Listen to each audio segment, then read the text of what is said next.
Hello, hello. It is once again I, Tasso, and this. Wait, am I even? No, I did not put my earphones in the right position, that's why. There we go. Yes, hello everyone. Again, it's me, Tasso, and today we're on part 2 of Citizen Sleeper. Yeah. So, really excited to get back to this game. Really enjoyed it when I played through this last week. Like, whatever I did last week, it was pretty interesting. So it's like I can definitely see where all the tabletop RPG elements come in and stuff. So yeah, really. But yeah, so we got the AI. We are trying to survive. Things are not going as well as I hope, but we'll see how things go. Eh? Anyway, let's continue.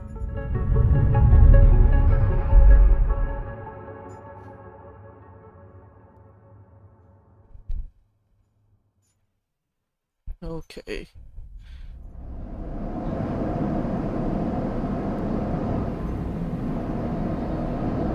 Alright, supposed to wait. I haven't taken out my controller. I'm smart. I was like, something is missing. Yes, it's my controller. My controller is missing. There we go. Cause now you have to wait for side rail to finish their thingy. And then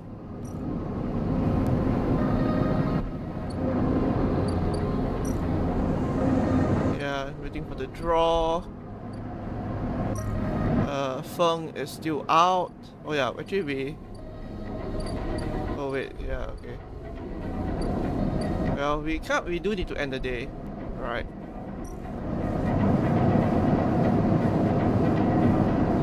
Yeah, we have no dice. Alright, let's just end the day. And that's where I ended it. There we go.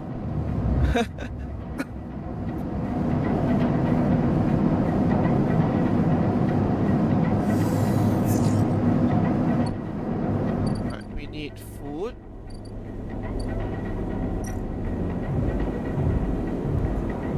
How much longer can this go on? We don't know. I don't know. Nobody knows.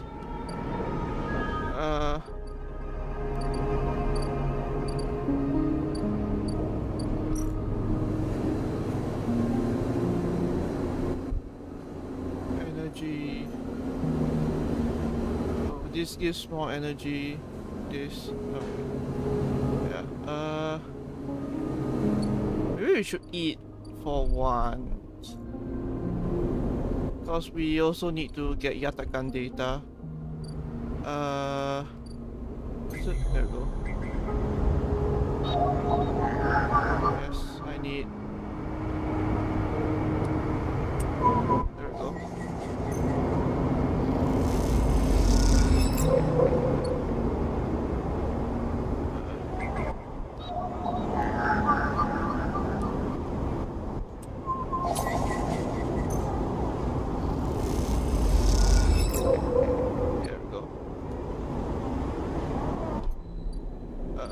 Yatakan data.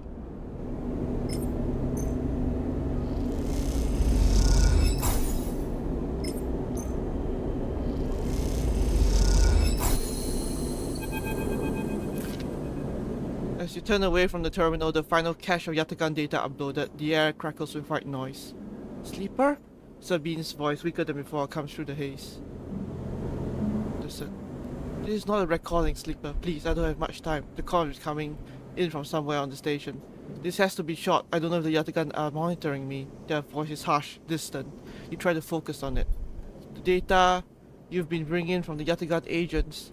There's something in it I don't understand. A shrill howl rattles through the signal. This data is all gleaned from their implants, records of integration with their nervous systems, performance analysis, error rates, usage data. I installed many of these implants and I didn't enable any of this functionality. Their voice dips under the level of the noise, like a swimmer slipping beneath the water. You listen to the waves for the few seconds before Sabine re-emerges. Has to be somehow baked into their Wet West interface. And that's not all. The systems compelling this data are connected to some kind of transmission protocol. It's being broadcast. Wait, what? Every Yatakan enforcer is equipped with black market implants, retinal enhancements, adrenaline boosters, pain suppressors. These implants are gathering data on themselves, on their enforcers' bodies, on their performance. What? I can't tell. But I can promise you these foot soldiers have no idea this is going on. The background tone switches, dropping to a grainy rumble. If they knew, I don't imagine they would be happy with the situation. Yatakan could have a mutiny on their hands. You lean towards the terminal, straining to listen to Sabine's vain voice. I need a few cycles to pull all this together, but this might be the information I need to pressure Yannick into reducing my debt. He's one of the heads of Yatagan. They pause. It's better you don't know him. Keep it that way. Suddenly, a banging voice echoes through the call. Sabine's voice is suddenly whispered. Panic. I have to go. Come back in 4 cycles. Then a sharp crack of a disconnect and silence fills the apartment. You step back from the terminal. What does Yatagan have to gain from monitoring his own members? You try to recall what you know about the gang. You have little to go on. You think of Toshiro, Sabine's minder, his mirrored teardrop implant set below hard eyes. What data could they be gathering? And more importantly, where are they sending it? You reflexively rub your forehead, trying to think. Can you really trust Sabine? How did they come to be the Yatagan's doctor in the first place? You think of their kindness, their care, but also that glazed look of recognition that they gave you when they first met you. That look stays in your mind as you slip back out of the apartment, glancing around as you close it up and drift into the corridors of the station, unable to shake the unpleasant sensation of being observed. 4 cycles, eh?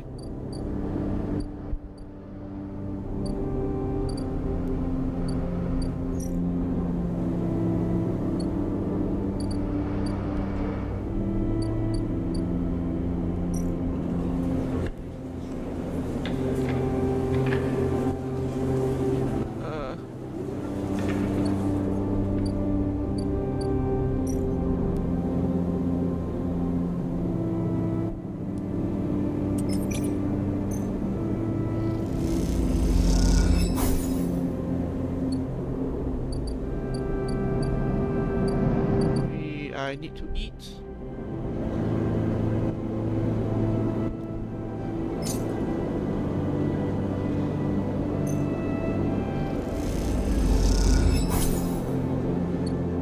Maybe I should buy another thingy.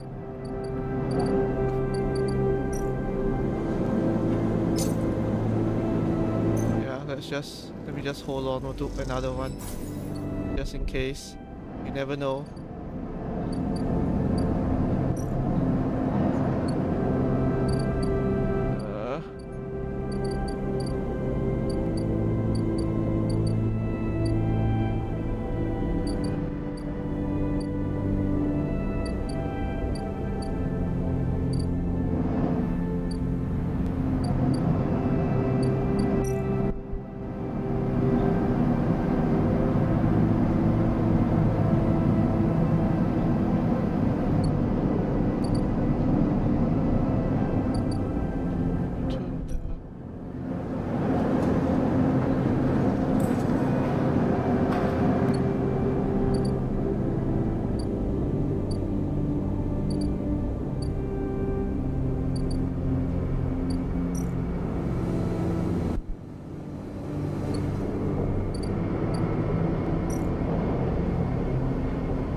Yeah, where I can earn money. I kinda want to earn money.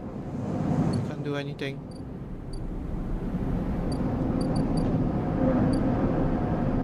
Phone is still busy.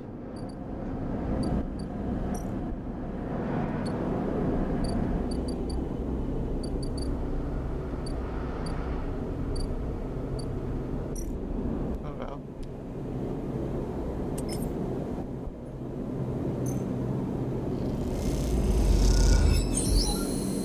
Yeah. Cash store.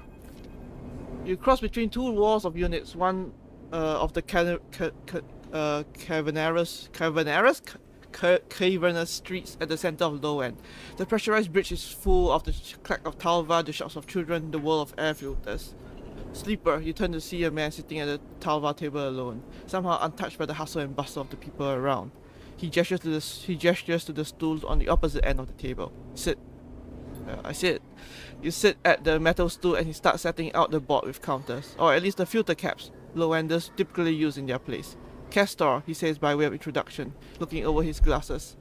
Night or day? He asks, gesturing at the caps, crudely sprayed white and black. Night.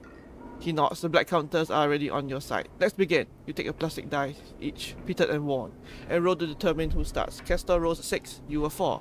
I lead. He smiles and begins to move his first cap precisely along the board.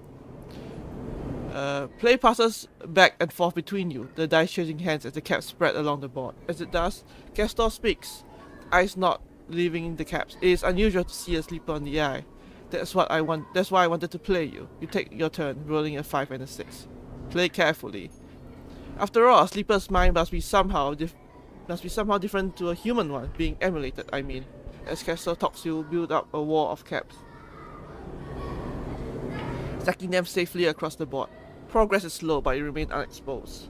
I didn't mean to offend you. Castor meets your eye. I merely see that you are by definition different. What has been subtracted in the emulation? What has been added? It's like a single cap into an open point, a risk and an opportunity. He hands you the dice. Do you ever think about this, Sleeper? About what you were before and what you are now? Always. You roll a double one and solidify your wall. Castor whistles. The holding game. Commendable. It can be brave to build from what came before. He rolls the dice and leaps your wall in a single move. But we cannot idle too long, Sleeper. The slower we move, the sooner we are caught. The past you is not just an idea, a concept for you. It is a living, breathing person. He looks up over his glasses. His eyes bright and wide. You split from them like a shadow splitting from his caster. They may be sleeping now, yes, but one day they will awake and carry on with their lives, unaware of your fate, no matter what it may be. He hands you the dice, smiling. You are a branch severed from the main trunk, an offshoot who refuses to die, so to speak. You roll again, under pressure now, trying to slip your caps out from under Castor's before he solidifies control of the game. So, what I am curious about is how you see yourself in all of this. Castor asks, what does this tangle of truths make you? Free, driven. Castor laughs. That much is obvious, Sleeper. I see in your eyes. You are eager to make all this count for something. Castor looks away, through the glass to the crowded units on all sides. But driven towards what? He starts removing caps, his home board now full. Is there an end here, or just endurance? You try a few more rolls attempting to get back in the game, but Castor clears his home board with a sense of the inevitable. He has known that he was winning for a while. I feel I may have pushed too far. He slides another cap from the board. I apologize. My curiosity has a habit of getting the better of me. You roll to return the cap to the board, but all the spaces are blocked. Castor claps his hand apologetically. You play well, really. Your weakness is not your game. He smiles warmly. We have much to learn from each other. He slides his glasses back up to his nose and sits back. I feel we could share knowledge, ideas, perhaps even data. His eyes glint with that last word. To our mutual benefit. He slides his final cap from the board. It is over. He has won. I'll see. Please. I don't want to make you uncomfortable. He holds up his palms. My intention is only to help you endure here, and if I am able, feed my curiosities. The game over, you notice the bustle of the walkway once more, the call of the children, the deliveries, the arguments and the reconciliations. They wash over you as you stand and leave, Castor nodding goodbye as you do. Crossing the walkway, you replay the moves of the game in your mind, looking for an opening you are sure was there. Yatagan. A bench. Okay. Well, I can't do anything. I guess we're done for the day.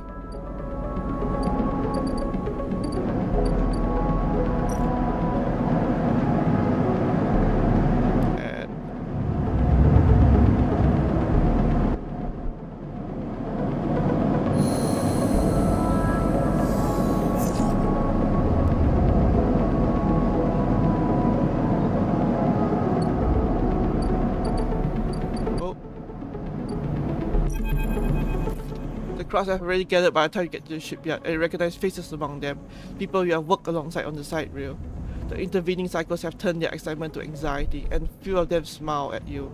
Instead, the nervous energy of the crowd fills the space, creating a feedback loop of growing tension. Then you spot them at the fringes. Lem and Mina, they are standing, Lem carrying Mina, staring across the crowd to the entrance to the shipyard. Do you know the draw was today? Approach them. Lem, you cross to where they are standing. Hey, Sleeper. Lem looks suspicious. I was waiting for the work assignment. You know what's going on? Today's the draw. His face falls. Then we didn't make it. He looks down at Mina, who yawns loudly, clearly bored of this place after so many days of waiting with her father for a work assignment. He looks back at you and opens his mouth to speak, then thinks better of it. We better go.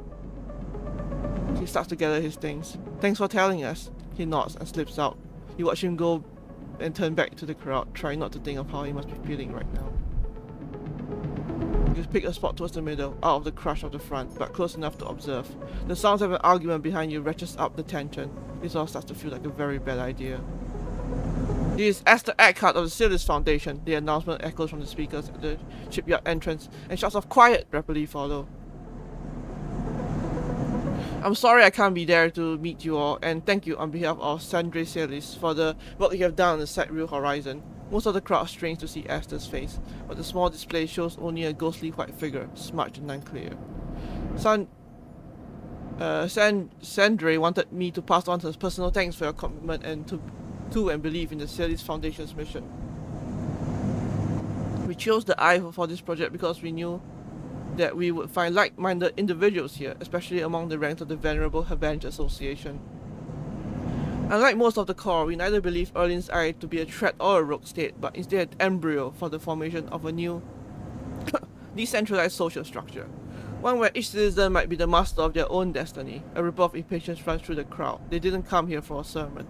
You are all pioneers, just like those core citizens who the sidereal horizon will carry in cryogenic sleep to the planet that will become the Foundation's first frontier world, Celis 1. At the mention of the destination world, excited conversations break out among the workers. There, our citizens will be able to create their own innovative bottom-up economic order, aligned with the principles set down by Sandre Celis herself: freedom, resilience, and self-sustenance. This is all thanks to your tireless efforts in the Havenge yards. As a reward for those efforts, you may know that we are offering a select group of the opportunity to join the caretakers of this vision, the staff of the sidereal horizon who will maintain the vessel during its multi-decade transit through interstellar space. The draw has been performed at random by the central AIs of the Foundation and is final and binding. Please note, only licensed contractors of the Foundation are eligible for this draw. I know you have all been eagerly awaiting this day, and without further delay, I will now read the Celis identification numbers of those chosen for this great honor. A murmur runs through the crowd. Celis identification numbers? Licensed contractors? You have never even heard the term mentioned. Is this something you were supposed to be assigned? All around you, people are speaking in hushed tones like a rising wave. Esther starts reading out sequences of numbers and letters, and panic begins to set in. No one seems to know what is happening. Somewhere near the front of the crowd, someone shouts in celebration and everyone pushes forward. Someone throws something at the entrance, and it rattles against the shipyard doors. You see, for the first time, Havenge security stood on either side, scared, arguing between themselves. You feel the anger rising in the crowd. You feel the anger rising in you too. They screwed you, screwed all of you. You were never even on the list. This feeling is as unpleasant as it is familiar. Push forward. You let the anger take you, carry you forward with the surging crowd. The squeeze is heavy, and shouts call out from around you in the chorus. The crowd becomes a blur of faces, all angry, all confused. You aren't in control anymore. The crowd moves you. You see the fear on the faces of the security as they are back against the wall. One of them backs into the display they wheeled out for Esper's speech, and it falls, smashing across the floor. Projectiles fly from swung arms, and one catches you in the back of the head. You stumble forward and are pushed aside. The blur intensifies, and you stumble, spinning between bodies until you fall out of one side of the crowd and slam into the wall. You catch your breath there, and watch as the crowd pushes forward and back against the shipyard wall. Suddenly, the anger fades and fear takes its place. The crowd beats itself once more against the wall. It's time to go. You limp away. You head down as the security sirens sound out, a signal for the coming violence.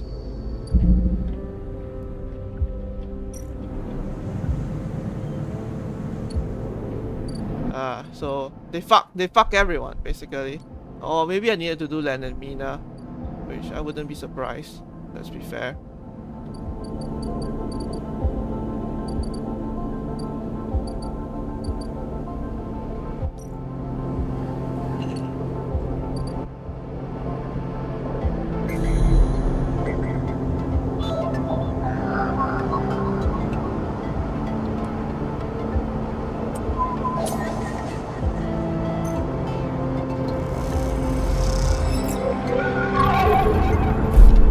Those familiar traps wrap around you, bind you, test you, and entities submit. Hunters, strange head bobs in your vision. The ally in the sealed dock cannot save you. In the globe head, you see whirling strings of data, so many spinning that they threaten to tear through thin skin and whipper into the void around. What happened to this creature? Should the thread squeeze and you lose any sympathy you might have had, you must escape.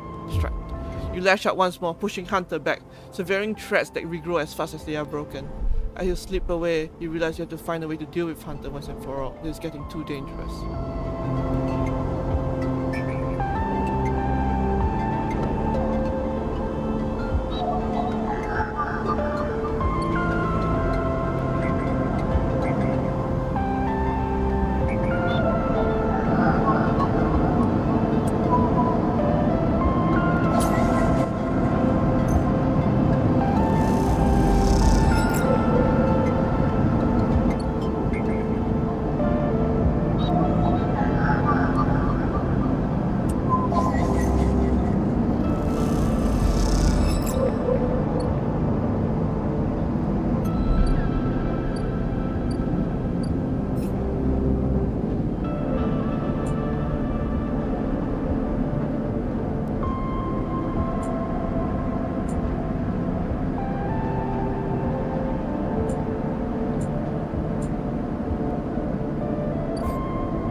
I should.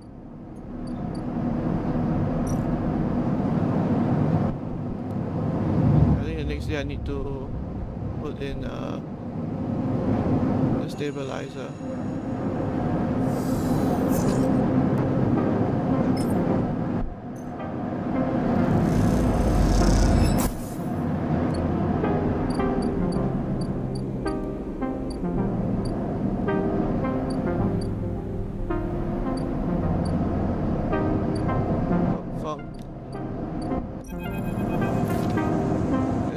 It's been more than a few cycles since Feng confronted Hardin, and the silence since has been noticeable. In your time with Feng, you haven't exactly found him to be reliable, but you did expect to hear the end of whatever plan he put into action. But if he won't come to you, you think as you approach the Avenge building, then it's time to come to him. After all, he did promise to fix your tracker, and you are getting nervous.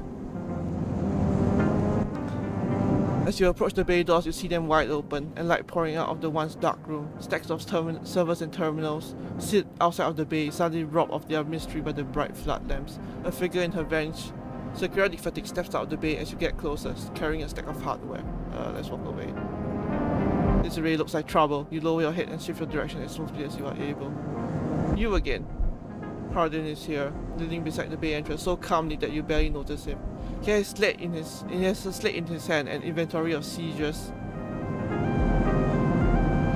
scrawled across it. Predictable. Further evidence of Feng's collusions. You see another security officer come out of the bay and take notice of you. Hardin. Hardin pushes away from the wall and comes closer. Don't worry, Sleeper. We have all the evidence we need. A confession won't be necessary. He gestures around the stacks of hardware, spying on fellow Avenge members, hoarding Solheim materials, and obsession with corporate data. It speaks for itself, does it not? It tells you nothing. We will see what the council has to say about that. He looks up. The glass roof above and the stars beyond. We are the ones that provide the oxygen you are breathing, the light you are seeing, the systems you use every day to live out your cycles. This place was hard fought for, Sleeper. It took work, diplomacy, and strength to stop the Eye descending to chaos after Solheim collapse. Not blind conviction or self-interest. Fognet is selfish. I know about the background of our mutual friend, Sleeper. Don't you worry about that. His parents would be sickened by the damage he is trying to do to the institution they helped found. You see, Sleeper, we are proud of our history here. Andre Erlin and the First Union founded this place, and Avenge has wielded his values in the station's very walls. We will never turn away the hardworking, the just, the true citizens of the Eye. Avenge aren't a gang like Yatagan. We aren't pirates like half the spaces you meet in the hub, or esoterics like those hi-fi radicals in the Greenway. We are the backbone of this place, proud and true. We named Erlin's Eye, Sleeper. This is our station. He meets your eye. So, please take your false accusations elsewhere before I decide I need that confession after all. If you have any pride, you'll give up Feng the moment he contacts you. You know where to find me. With that, Hardin turns his back and walks towards the security officers, ordering them to continue to clear out. As they do, something catches your eye among the several stacks. A crumpled hand-printed box of synthetic chewing gum, a penguin character reading from the brightly colored card, and scrawl onto it a speech bubble reading, "Take me to Tambor." You carefully pocket the box, making sure no one is watching, and then turn away, just as another stack of servers is wheeled out of the bay. What have you done, Feng? And where the hell is Tambor?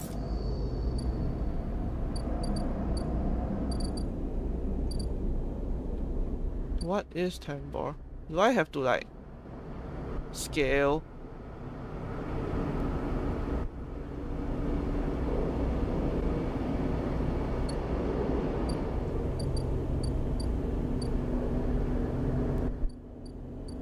Oh, there, Tambor. There we go.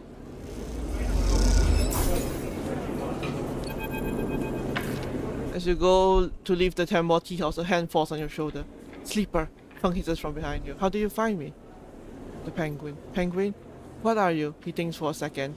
Oh, do you mean? He mumbles, throwing gum in his mouth.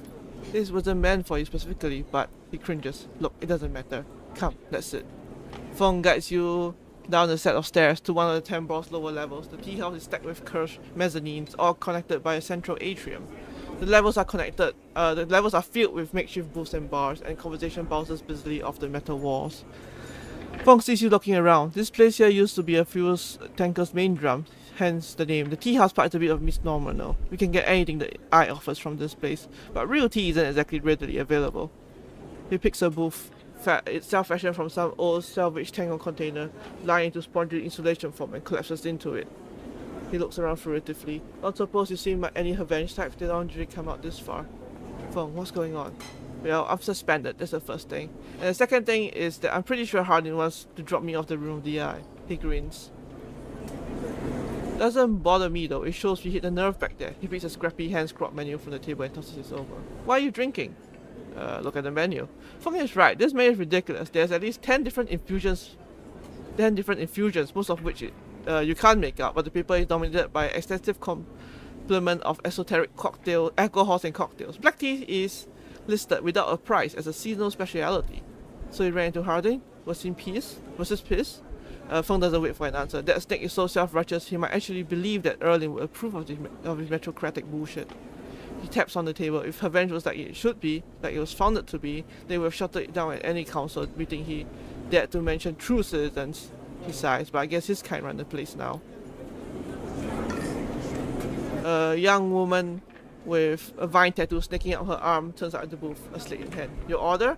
You skim the menu, your eyes glazing over. Time to pick something. Kelp infusion. She nods and knows it, and she begins, looking to Feng. But when she sees him, she suddenly stops. What the? Feng shrugs a little. You are supposed to be working. This is your shift. He grins sheepishly. Stay out of it. Look, Jenna, let's just say this is my break. My friend here has been through a lot. Yeah, looks between the two of you. Cough. Jenna gives you a look like a heart vacuum. 2 minutes, says Jenna, pointing at Feng. And only because I don't want to get dragged into whatever this is. She gestures at the table and walks off. What? What? Feng stretches out in the booth. You know how it is. We all have to eat. Plus, he leans in. This is the best place around here to find the person you might be looking for. Who? Remember that web of connections that Hardin pinged the moment we confronted him? Those are his collaborators, and if we want to understand what a Solheim executive might be get up to on the eye, those are the people we have to find. Feng is almost whispering now. There's a couple of them I suspect are in the low end, and well, almost everyone in the low end comes through this place at one time or another. He brings the modified slate out onto the table. I've set this up so that when anyone with this network signature I'm looking for comes into close proximity, I'll mark them. Once they are marked, we can break through their access protocols and get at the good stuff inside. We just have to find them first. Sends me moonlighting as a waiter. Suddenly, a smile curls across his face. Wait, I have an idea. Look, I can't get enough of the low end on my own, and I have so far no passions with this place. With the two of us, we can cover more ground. What am I getting into? Well, Feng has a hand-dog look. We need to get you out and about in the low end, in close proximity, as many people and prostitutes as possible. And it turns out, my friend Mingy needs some help with deliveries, as in Mingy Express. So you already know him. Perfect. Feng places a tiny receiver on the table. This connects to my slate and runs the same marking protocol to get near any of our targets. So all you have to do is take some delivery shifts for old Mingy, and so we'll have the place covered. Feng. Don't give me that. You think I like working here, and I thought we could use the tips. He grins. We are in this together, right? Right. Okay then. Feng slips his slip back under the clothes. Just head on up to Mingy Express. Take a delivery shift, and we'll see what shakes up. You manage to find anyone and extract any data, bring it right down here to me. They have me on double shift, so I shouldn't be too hard to find. Jenna walks past, carrying a tray of drinks, and sharply catches Feng's eye. I don't think she's bringing a drink. He stands. I think it's time to call it meeting door close. He grabs the receiver and from the table and slip it into the pocket. See you soon, sleeper. Stay safe. Feng adds before turning and walking off towards the bar, whistling as he does.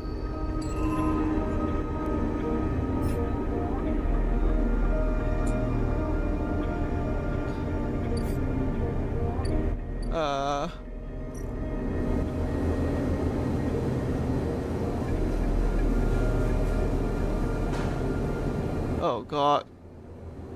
I need engage. I don't have engage. Fuck my life. Ah!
it for the day, I guess.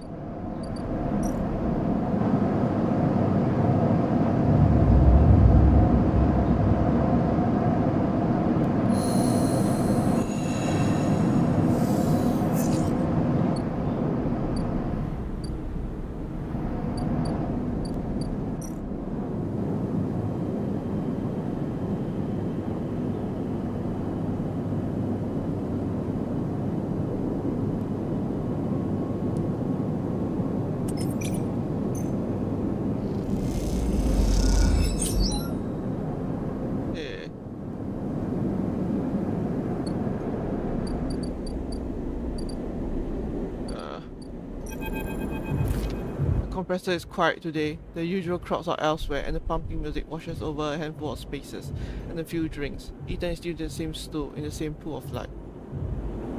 His head is low, close to the bar, and the bartender is ignoring him.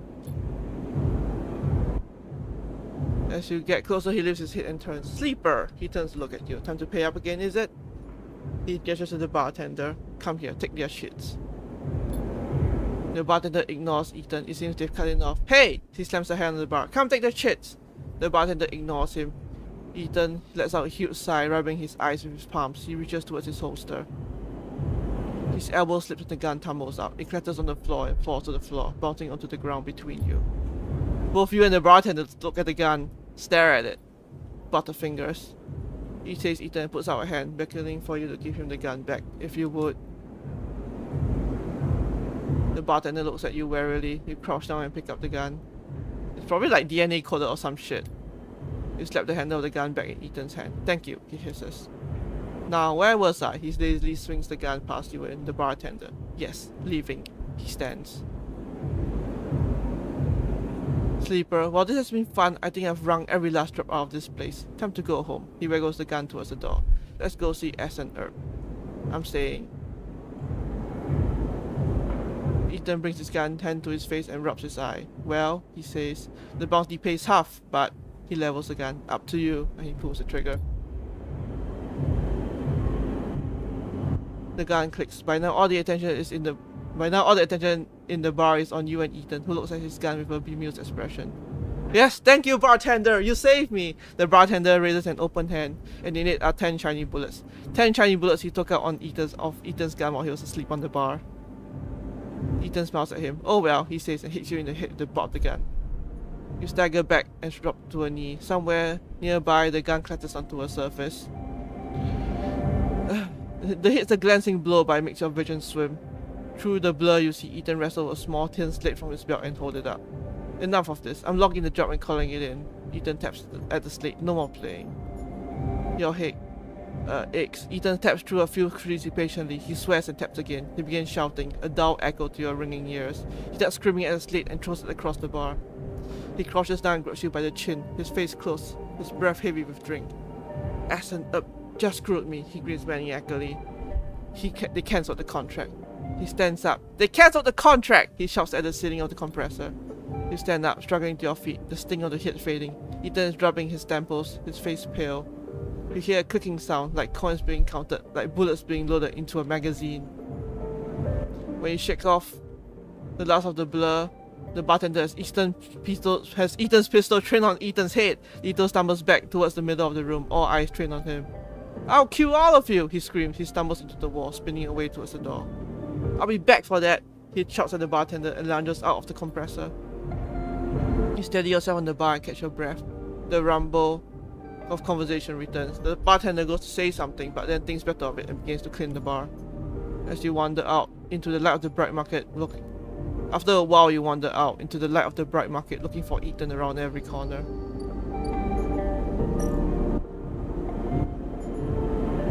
Oh boy. I definitely have to,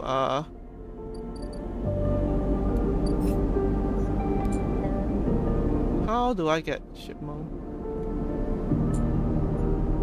How do I get all those things? I do not understand.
what? I'll just do this.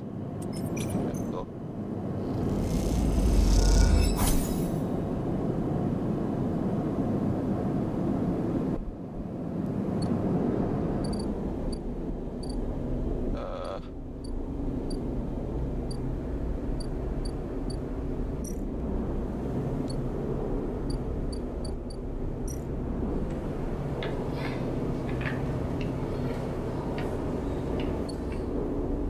What data do I have?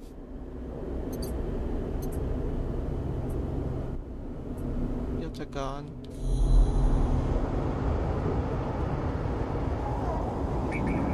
Revenge. There's also revenge.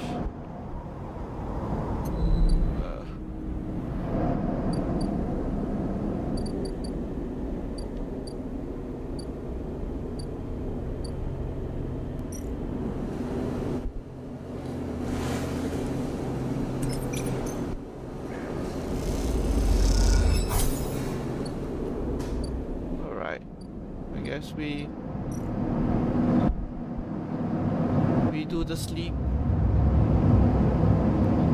I can't level up anything. That's the most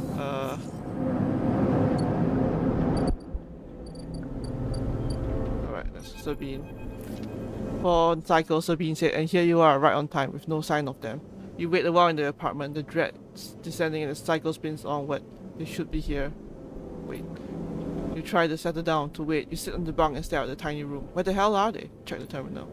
You check and double check the terminal for messages or recordings. Nothing. Just a pale glow. The silence. Check the door. You pace back and forth around the apartment. The rumbling of the station suddenly so present and loud.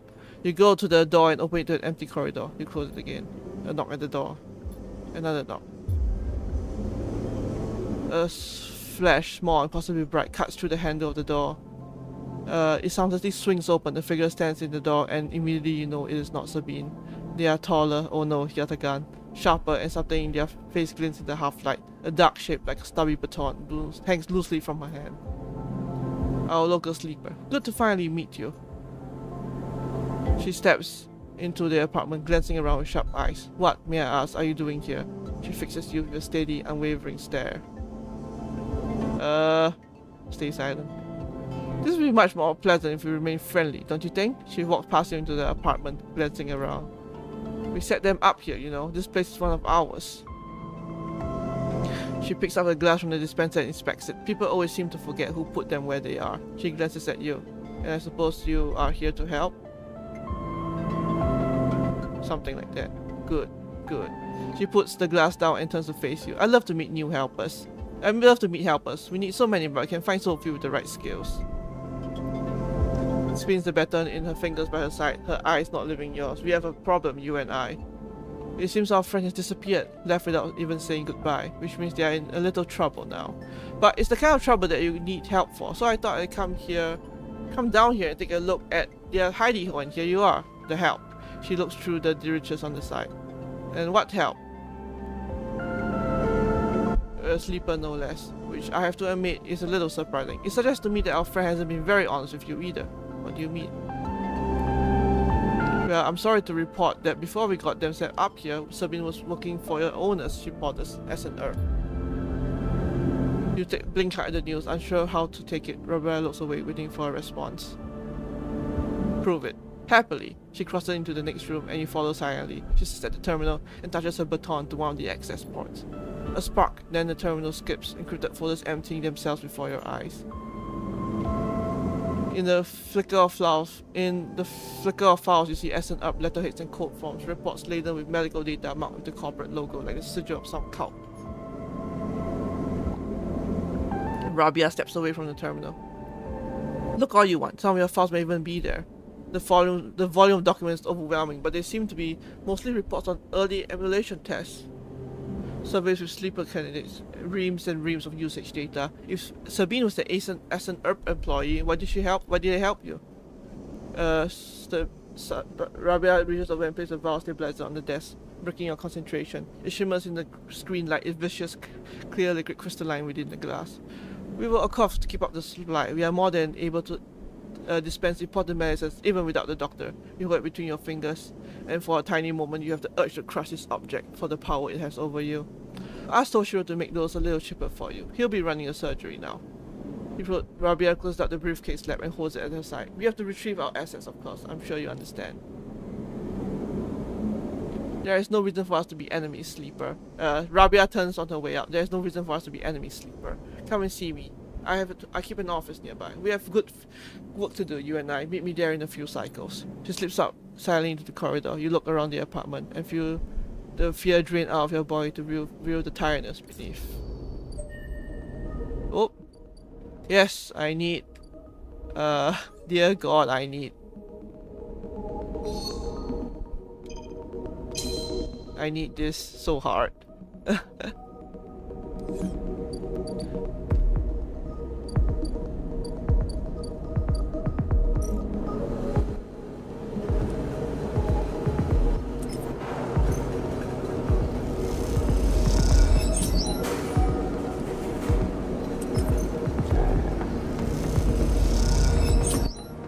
we go. We just need one more. You need to wait your turn. Alright.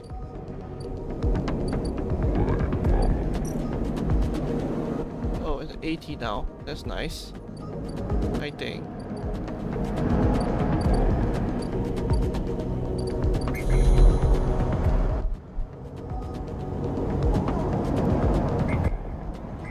Revenge.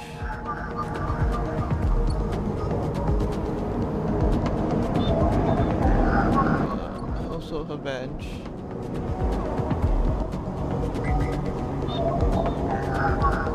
This is Yatagan.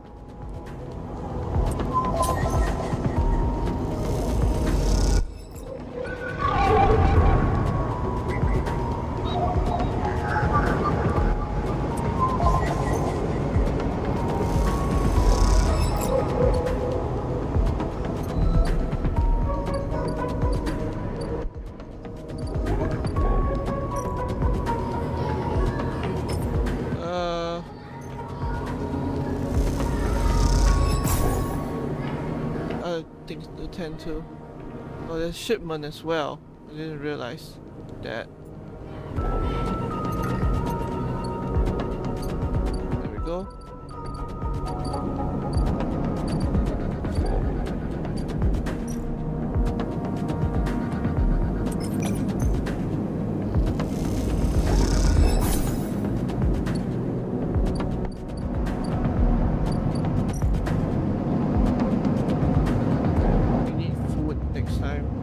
I need food next time, brother.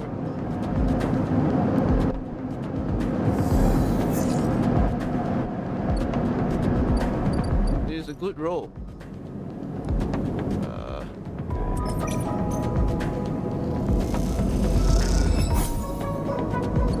Okay, I'm not getting energy from that.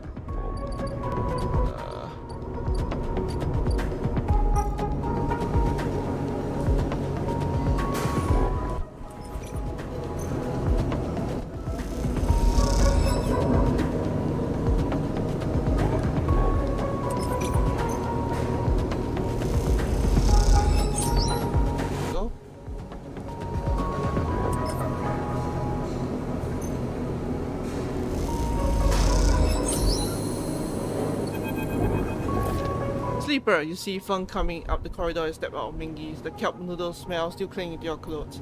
He comes up fast and stops close, looking around suspiciously. I don't have long. Take this. Feng pumps you a couple of those metal thumbnail-sized drives, ripper worms. My slate has been buzzing like crazy. It seems your delivery ships have turned up our 2 targets. He squeezes your shoulder. I knew you could do it. Now we nail those snakes. What do we do? Hardin's boys are all connected by some kind of closed network. You need to break access protocols on them. You should be able to gain the location of the nearest network ports. Slot the ripper worms in those ports, one each, and they'll feed me anything and everything stored in Hardin's shared node network. He smiles. Can't wait to see what juicy plans they have in there. You hear the scuff of boots as the group comes up the corridor, likely on their way to place an order with Mingy. You turn for a second, and when you look back, Feng is already halfway down the corridor in the opposite direction. He raises a hand in farewell and is gone. You run your fingers over the tiny ripple worm drives in your pocket and smile to yourself as you wonder how mad Jenna will be at phone for this little excursion. Time to slot some worms. Alright.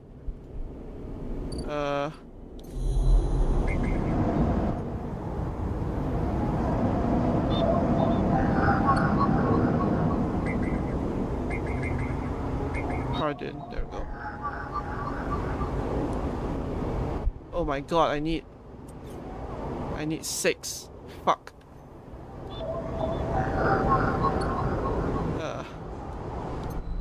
Sorry friend, I need like another day, probably.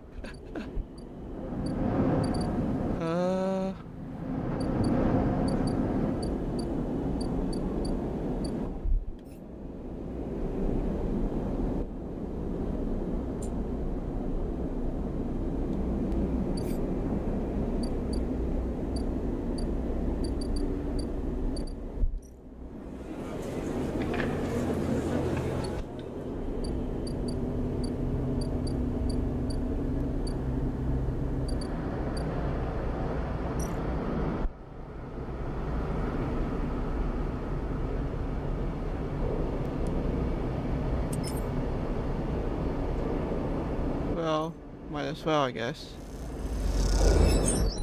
Yeah, sport climber.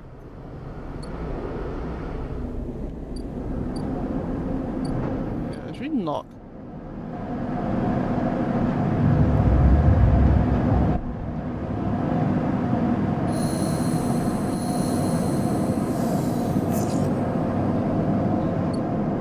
Alright, wait. First and foremost, we need that. This hardened, this Yatagan. This hardened.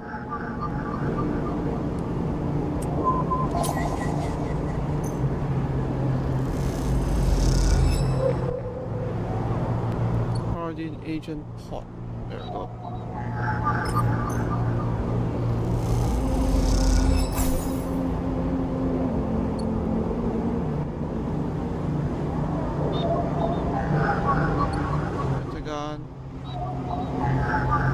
Yatagan. Another hardened agent. I need a 5 this time. Alright. Let's run.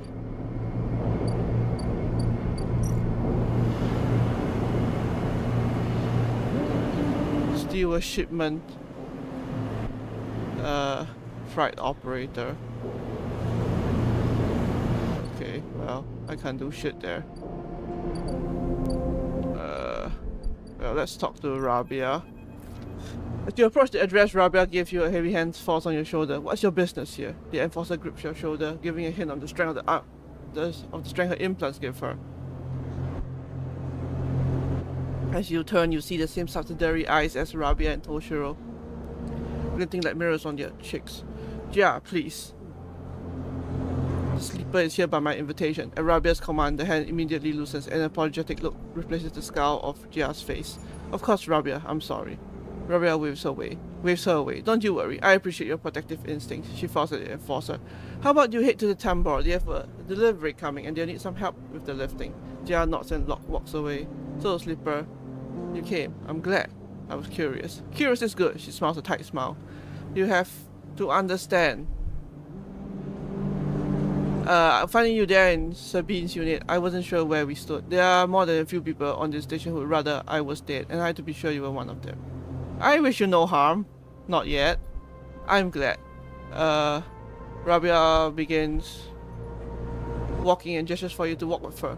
She takes you down the staircase into the bustling walkways of the low end. What do you know about Yatagan? You run the low end. She laughs. That sounds impressive. We run out of the low end, yes, but we don't run it. People with carts push past, moving crates of supplies around the thin and winding passages. Our reputation is one that implies threat. Is that fair to say? We are framed as aggressors, parasites, criminals. She gestures around at the people in the passageway. But when was the last time you saw a lawmaker on the eye? A policeman? Who makes the laws here? Her bench. Yes, they like to believe so, don't they? By claiming a lineage that extends back into Erlin's Union, they assume the burden of authority, but they have no authority here. Out past the bright market, where few work in the shipyard or pay for their docking berths. If you had spent your time in the low end, maybe your opinion of us would be different. This is our place, our people. The low end was empty in Erlen's time. They didn't need to house thousands, and keeping the yards and the rotunda safe was work enough. No, the low end was reclaimed later when the refugees started arriving. Rabia meets your eye. The collapse didn't just happen on this station. When Solheim collapsed, the entire system felt it. Colonies were abandoned. The moons of Ember and Cinder suddenly gained independence overnight. Some took advantage, some tried to hold it together, some fled. The Eye became a refuge, and Erlin, to his credit, extended an open hand to everyone, but many within his organization disagreed, and those new arrivals weren't as simple and to corral as they hoped. Rabia leads you through a small market hall, busy with small stores and traders. Erlin's union was made of workers, administrators, people who were malleable and already organized into hierarchies and networks. The refugees came from different factions and families. They were scared, injured, desperate. Conflict was inevitable. I can never pronounce that word. Yatagan is a child of that conflict, a child born out of the need for us to stand up and claim our future, to provide us security, strength. People call us a gang, but we are a community. I take my position as lieutenant seriously, and from my birth I have worked to earn it. Rabia catches herself before she raises her voice any further, and you both walk in silence for a while, among the smells and textures of the low end. You start to wonder if this place could be a home for you too. Where do I come into this? Rabia smiles to herself and thinks for a moment before she responds. I believe that you understand the importance of a refuge, so I also believe that you wish to help keep this place safe. She exhales quietly. For this reason, I would like you to trust me. I do not know what Sabine has told you about us, but I imagine it was not good. I'll be honest with you, Sleeper. I was never comfortable with having Sabine as part of Yatagan. An ex-corporate employee, it goes against our nature. But their deal was with Yannick. I kept my distance, made sure Sabine had their surgery, kept its supply, that was all. But I cannot allow people to go back on the promises they have made to us. Yatagan has not lasted this long because it is a charity. We offer and ask for support. Any betrayal will be treated as an attack. Who is Yannick? Yannick was one of the heads of Yatagan. They guide us. He is the newest to be elected. He is an elder. She says Sabine found something. Please, I don't want to hear their accusations. They only wanted to escape their debt. They would have said anything, but where are they now to stand behind their claims? I will find them. As will we. You realize Rabia has led you in a loop, and together you both come back up a staircase to the walkway where you met. You are free to go, Slipper. I have said what I wish to say. She looks out through the windows of the walkway. I will protect this place with my life, and as it has protected me. I want to make that clear. She turns back. However, if you too wish to come under its protection, I can help you. Return here if you wish. There will be tasks for you to complete. You will be able to see Yatagan, to see the low end with your own eyes, not as others frame us. As for Sabine, she paused to consider her words. I will not ask you to betray them, but if they contact you again, consider their motivations carefully. With that, Rabia leaves, slipping back into her office, while I stare out at the countless units, each a home, each a story that make up the low end. New drive. Work for Rabia.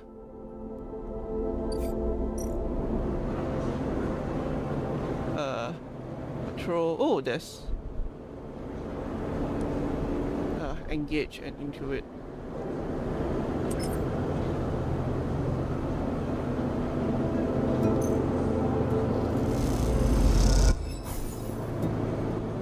Yeah, alright.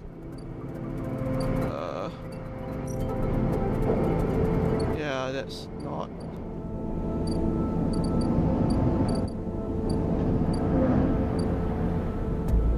Yeah, side wheel just fucked off, I guess.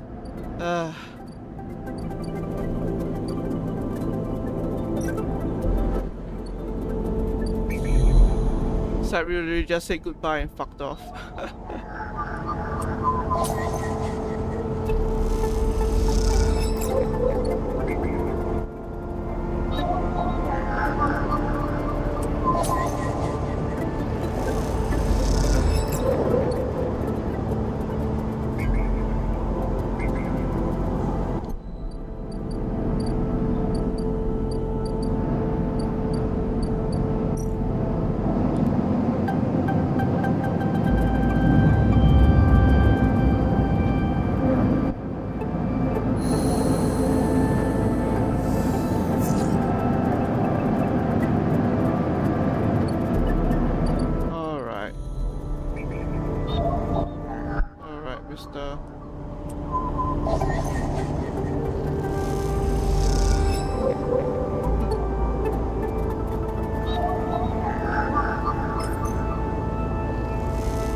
you walk into the tumble, you quickly spot Feng arguing with Jenna. It doesn't look good. Feng seems to be explaining something, but Jenna is having none of it. She points to the door and Feng walks away, catching her eye as he turns. Could have done with you getting here a minute or so ago. He glances back at Jenna. Well, either way, it looks like I'm fired. Good news is that it doesn't look like I need the job anyway. He takes out his slate, pulsing in pale light. Now let's take a look at what you are really here for. The slate is a whirring mess of code streams coming directly from the Ripperworms as they dig through the agent's data and split it into threads for the slate to pick up. Anything good? Feng scrolls the display with a finger. A lot of junk. A lot of dull as hell message threads, a lot of tedious data caches, but Feng's eyes flash. Definitely some good stuff. He stops the screen scrolling on an entry and expands it. Checks it out. Feng shows you the screen and you see a bold corporate logo, not Solheim's, and the word below. Conway. Feng says he's working with Conway. Conway Extractions, right? Feng nods. He's been speaking with them personally. Got a whole chain of messages here, but it's mostly encrypted or redacted. He rubs his head. Damn it, this is juicy, but we can't nail him with it. He scrolls some more. Wait. What's this? A wasteland reclamation facility. Right, here on the eye. He glances at you. What's the bet this place is tucked into the waste? The waste? It's a section of the eye Erling couldn't reclaim. It was too damaged, too cut off. But back before the collapse, people would have gone there by going down the connected spoke from the hub. But the spoke's broken now. So the only way is the long way, round the rim, past the green way. He shows you on his slate. Feng looks away, thinking. Conway have been making moves on the system since the collapse. I heard they took over one of Solheim's old belt colonies a while ago. Moved everyone up and reclaimed the whole rock. What's their angle? Harding has to be offering them something. Feng looks back at the screen, but if Harding's involved with it, then we check it out. Simple as that. Well, what's next? Feng stares out into the middle distance. We have to get into that facility. The answer to whatever Harding has been planning, has to be there, and we are going to catch him in the act. Give me 5, maybe 6 cycles, and then I'll see you on the greenway. I seem to remember there's some old service docks on the outer shell, up by the Hi-Fi building. Should be a good place to meet. Feng squeezes your shoulder. Thanks again, Sleeper, for sticking with this. I haven't forgotten about the tracker of yours either, but I'm going to need to be back in my bay to put a solution together. He turns the slate around to face you, showing a mess of scrolling code. I've been working on fixing my brakes, he winks. Feng grins. Seeing you soon, Slipper, and he walks out the door of the temp door without looking back. Woohoo!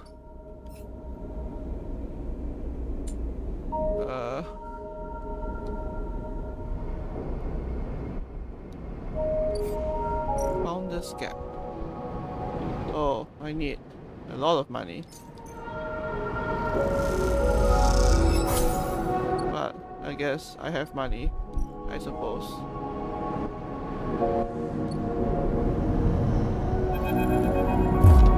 As you step out into the passageway, someone barrels into you from behind, sending you stumbling down the corridor.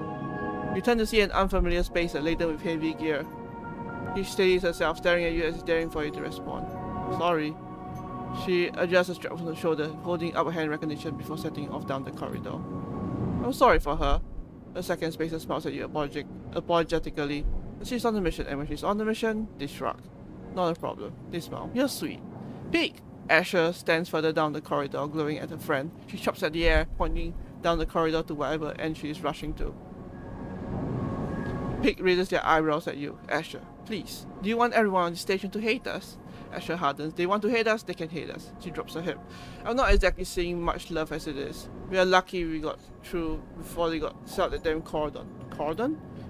See? They don't even know what you're talking about. This station isn't Hawthorne. Not everyone has to follow some corporate protocol. So Asher sighs. I'm not saying they are part of the administration. She jerks her head in your direction. But I'm saying we need to get this supplied to the bribe before someone starts asking questions. Can I help?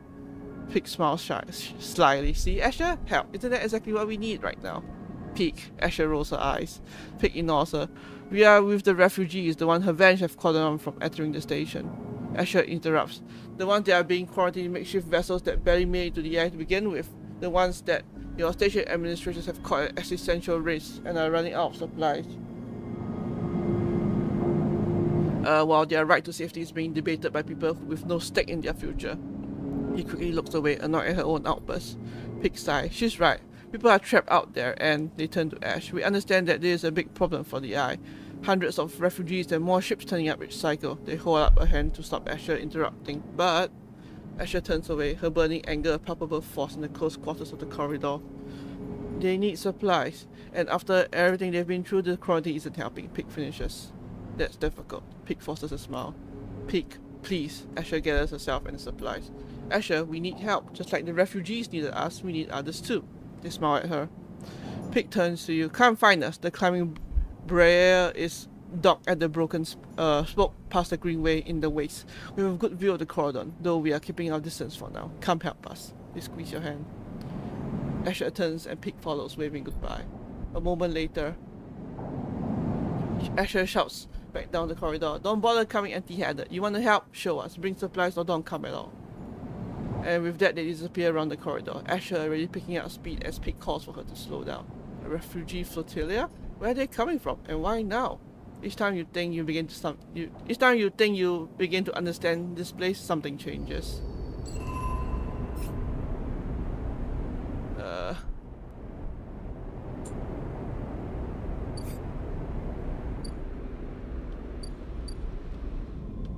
Oh wow.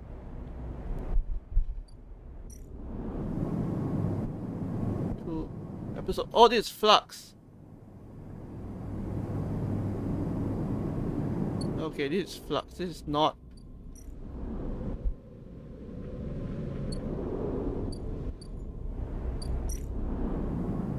Episode 5 is first of 3 episodic updates telling the story of the refugee flotilla, Flux refugee and Purge. During the spores will begin the episodes. Really intended for late gameplay. Alright. So that's probably not for me, I would say. Waiting for Feng. Why is it that you always have to wait for Feng, and when is he going to be the one waiting for you? A good question.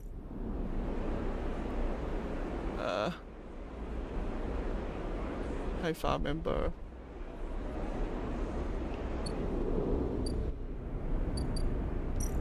Greenway.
I need food.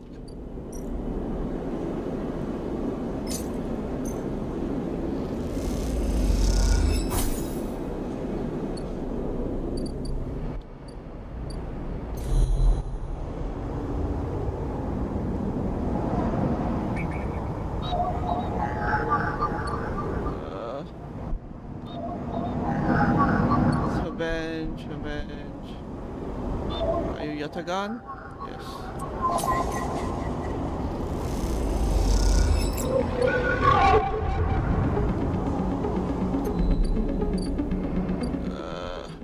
They can end it here. Yeah. End the cycle.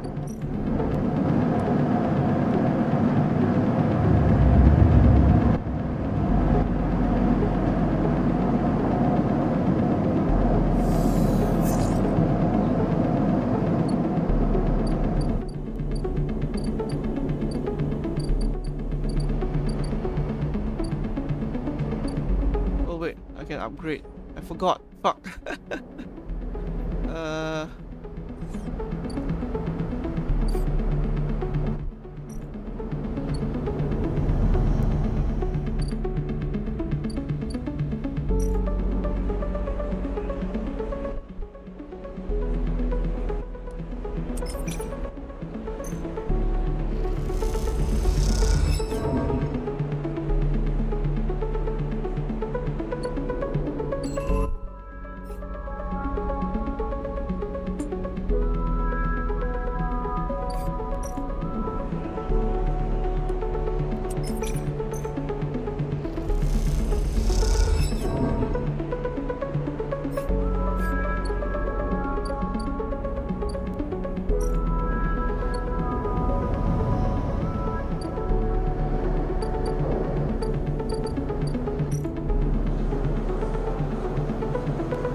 Into it.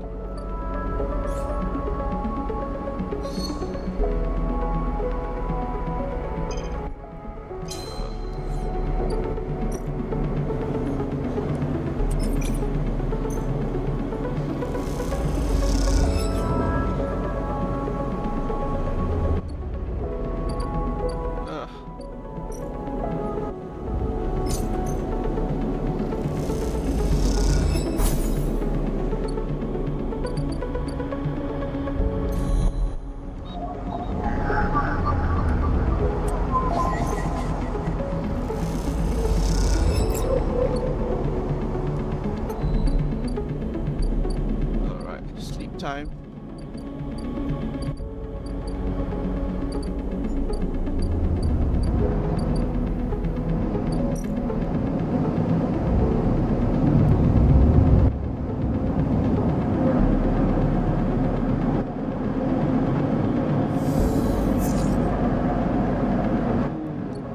There's a good roll.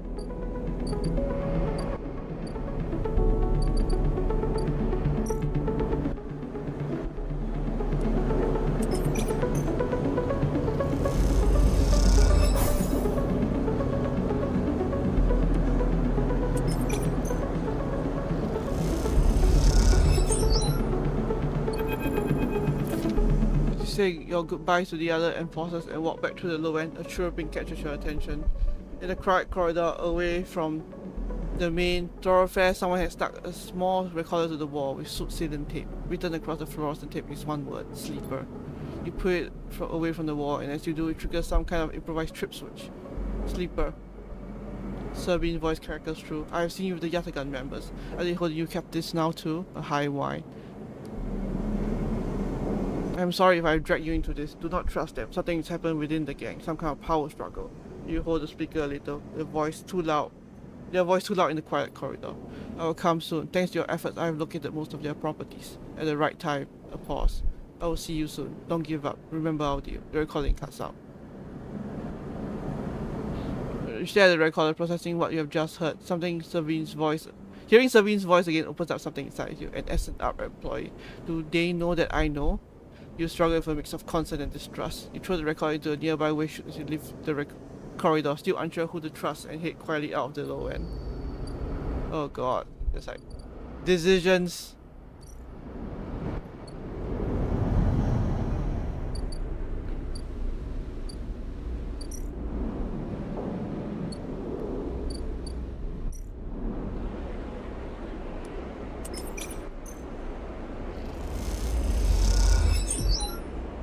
Ooh, there's energy. That's nice.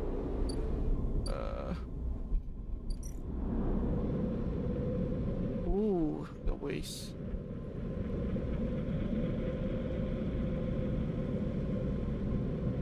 I can't get waste here.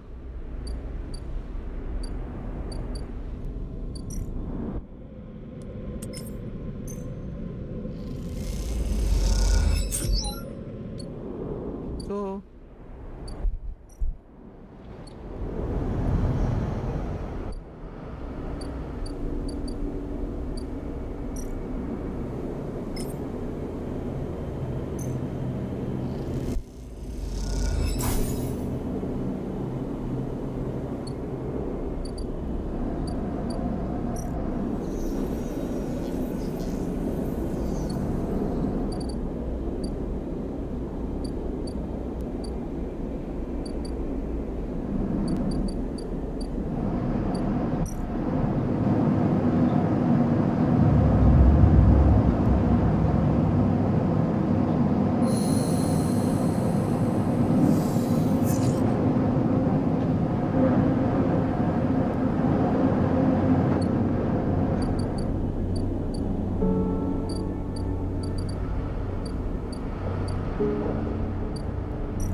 some energy. That's nice.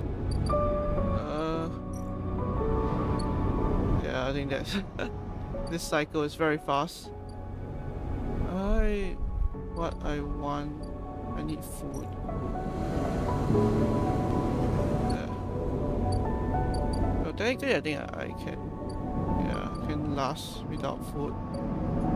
Wait, I need to build my house. Is this a good idea? Who the hell knows? I'm just doing my best. Go, and then we sleep. I'm just doing my best to settle down here, like a good person.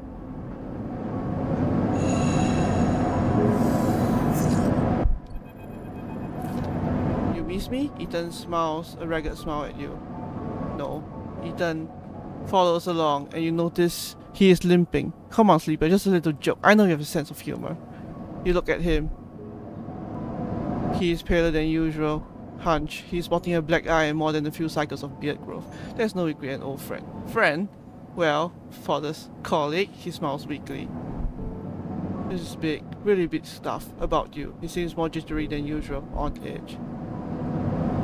You remember how S&Up cancelled the contract on you? The contract I was going to collect? Seriously? Do you want me to... Well, I'm guessing you were pretty happy about that shit. Overjoyed? Me? Me? I lost everything. But let's not worry about that. He smiles out sarcastically. And so what do you think? That was it? I was just glad to be done with you. Oh. The feeling was mutual, except Ethan leaves a dramatic pause. What if old S and Herb gives the bounty to someone else? Someone who's even more of a shithead than yours truly. He smiles darkly. What a disaster that would be. Who? There's a question, isn't it? Ethan fishes around in his pocket for a slip of paper. I've been speaking to some friends, you see, some colleagues, about what went down, and it turns out S&Up cancelled all their bounty contracts, the whole lot. It seems they brought someone in-house. Someone who did so well on their last contract, they got offered a job. He leans in. He apparently made a hit on this ship called the Winter Wonderland, or something. They were smuggling sleepers out from under S&Up's nose. Eye drops. He killed the crew and blew the ship, Ethan whistles. They call him Henwick or Maywick or something. He gives up looking for the paper. I forget. Winterlight? That's it. He looks at you hard. So you do know about all this. He pats you on the shoulder. Then you'll be very happy to hear what I'm about to offer you. Ethan runs his hand through his greasy hair. Given this new information I've brought to light, it seems you need a protection. Wait for the pitch. It turns out I'm in need of assistance in kind. It turns out I upset some people at the compressor the last time we were here, the owners, and they said they'll space me unless I work off the debt. It seems that they are that kind of businessman. Grimmins says, I would pay them, but... He shrugs and turns his jacket pockets inside out in the mime of poverty. He looks pitiful, even more so for his clownish acting. Then walk it off. Then you should be glad the anger rising in him now. That I came here and told you this. You think anyone is looking out for you? You are a contract, a name on the list. He kicks the wall. Ethan drops his temples. I'm sorry. He hisses. I'm sorry for being a shit and trying to kill you and working that thick skull of yours. He sighs. You think I want to go up against this guy? But us, he jabs a finger between the two of you. We don't have a choice. So you keep me from getting killed and I'll do the same for you. We can help each other. A straight 50-50 deal. He looks at you. I'm not asking for a favor. I'll think about it. Ethan nods. I'm at the compressor. Every cycle. Working. Yes. He pauses. Think about the Maywick. Think about that cold-eyed S&Up shit on his way here from the core system. He smiles. That should give you the motivation you need. Eager, Ethan swaggers off down the corridor, throwing his jacket over his shoulder. Can't wait to be working with you, he shouts. Oh boy. I really need to gain Ethan's protection. So yeah, once again helping Ethan. This time he has offered his protection. He will help clear his debt. How much is his fucking debt?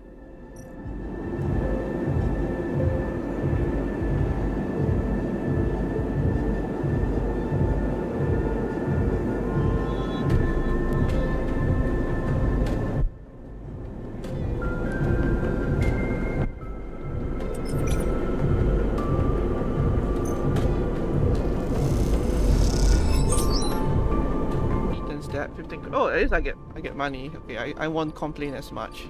Yes. But Feng, good man Feng, I'm waiting for you.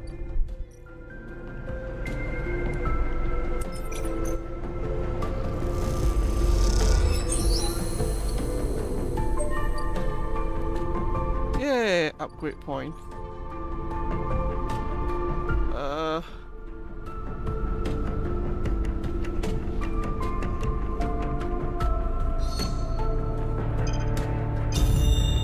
let's go with that.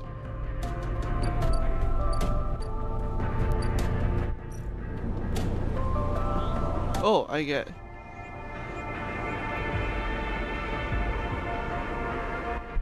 You need to leave the station, get protection, or disable your tracker before they arrive. Yeah, I am working on that. I am working on that really hard. Oh, but I can. There we go. You head down into the Haifa compound, following a blue painted line that is labeled laboratories. The member you were assigned to work with told you they asked to see you, but you still have no idea what about.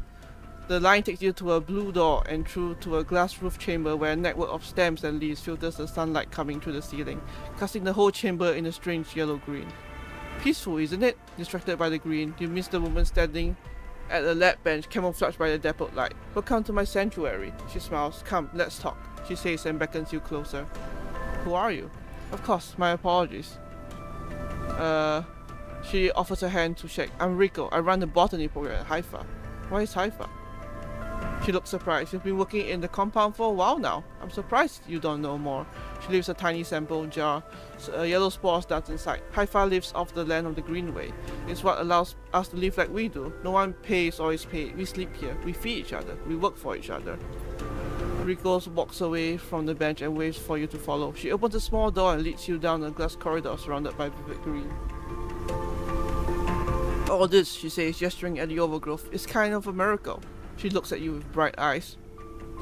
What do you think happens to plants on stations like this when they are abandoned? They die? Eventually, yes. They cannot live without intervention. She leads you left at a crossroads.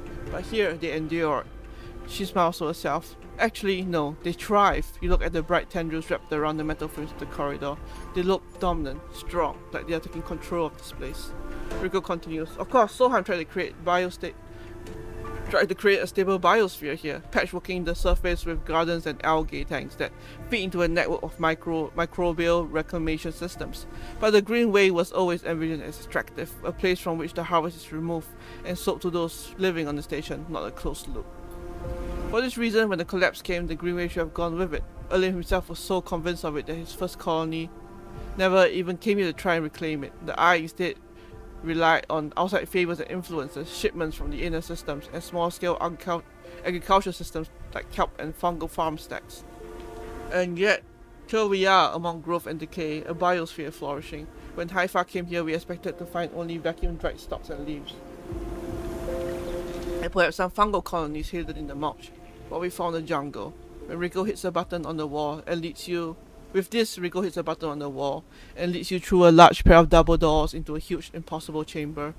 It is every kind of green, from the pale algae tanks to the dark vines that surround them. It is wet too, a rarity on the Eye. Condensation clouds the light from the high glass roof and gathers on the shiny broad leaves of shrubs. How? That's exactly our question. Rico turns to you, visibly excited by the room you're both standing in. It doesn't make sense, but in many ways the system has stabilized. Unlike the farm stacks closer to the gap, who need input to support their meager output, this place runs itself. Perhaps Solheim has managed something new here. Perhaps they tweaked the plants or built new systems buried deep below us. Or perhaps their collapse caused some unfortunate cascade, an unlikely chemical reaction within the biosphere. That's what I like you to help me find out. He turns to you, her forehead wet with dew.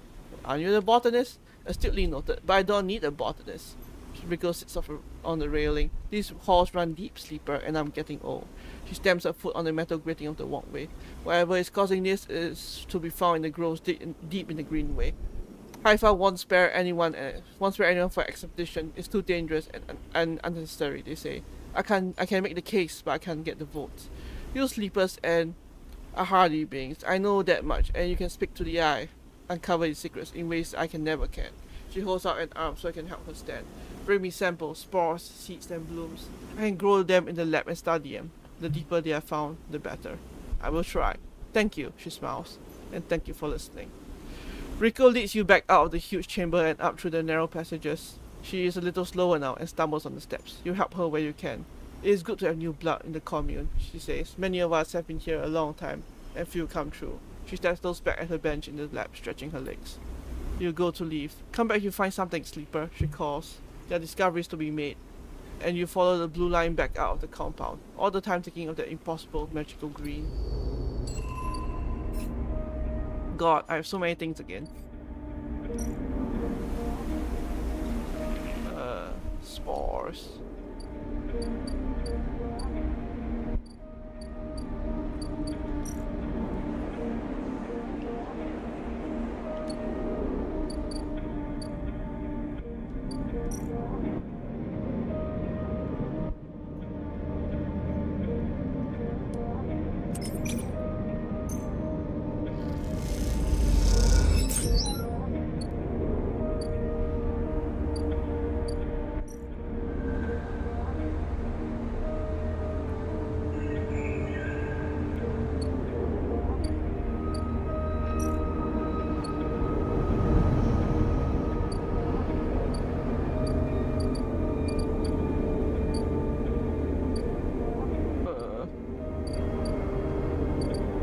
I also need food.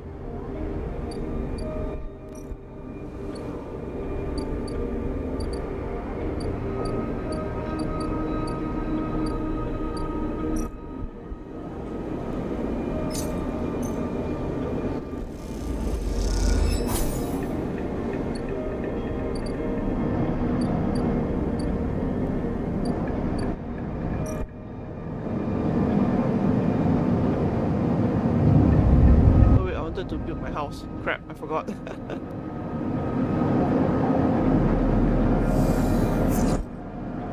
I need stabilizer. Yeah, I have a lot of time for Maywick, so I definitely need to do the thing.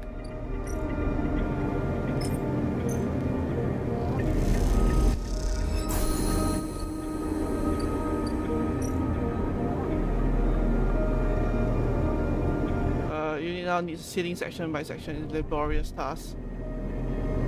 Oh, okay, well, probably not doing that then. You know, I actually don't mind this as much.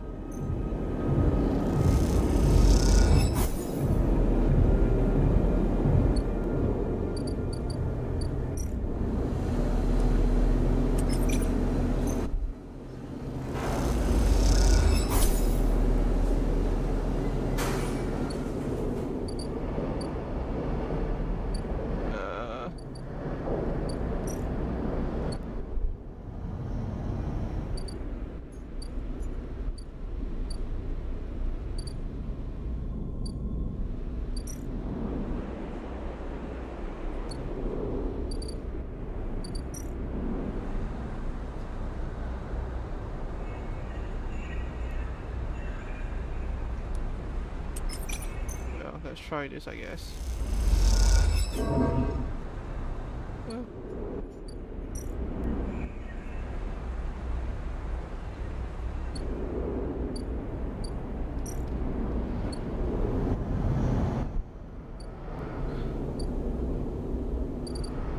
Actually, I can stay on that as well.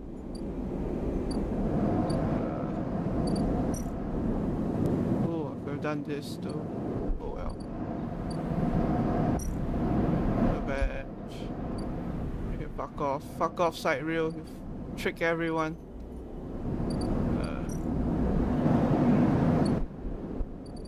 I guess that was like too good to be true. You seal.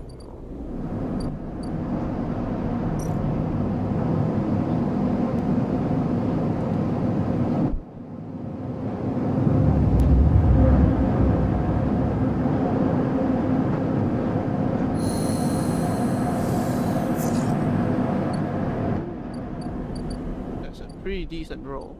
I also really need food.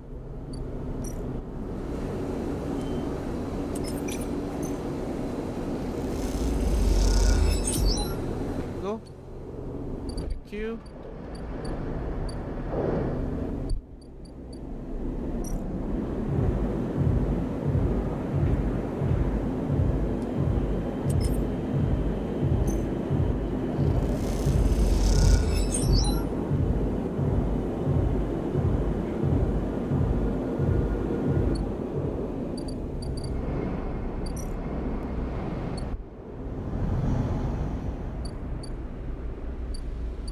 Alright, Feng.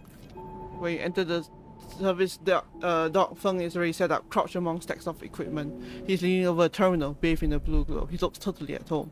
Sleeper, what do you think? It turns out, not everyone have managed to set against me. A couple of my old systems managed to ship me some of my old gear. He gestures at the power of blinking hardware. The mess is here, Feng laughs. Don't question the process, Sleeper. What are we looking at?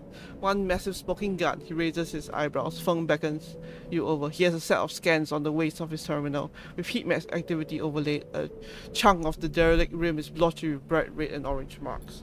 Does this look like a wasteland to you? Feng shakes his head. There's hundreds of conway machines out there, all lined up in concealed hangars, and a whole underground facility to support them. Hardin has got the crew out there putting them together. They might have shipped them in piece by piece through the shipyard, ready for assembly out here. Machines? That's Conway's whole thing.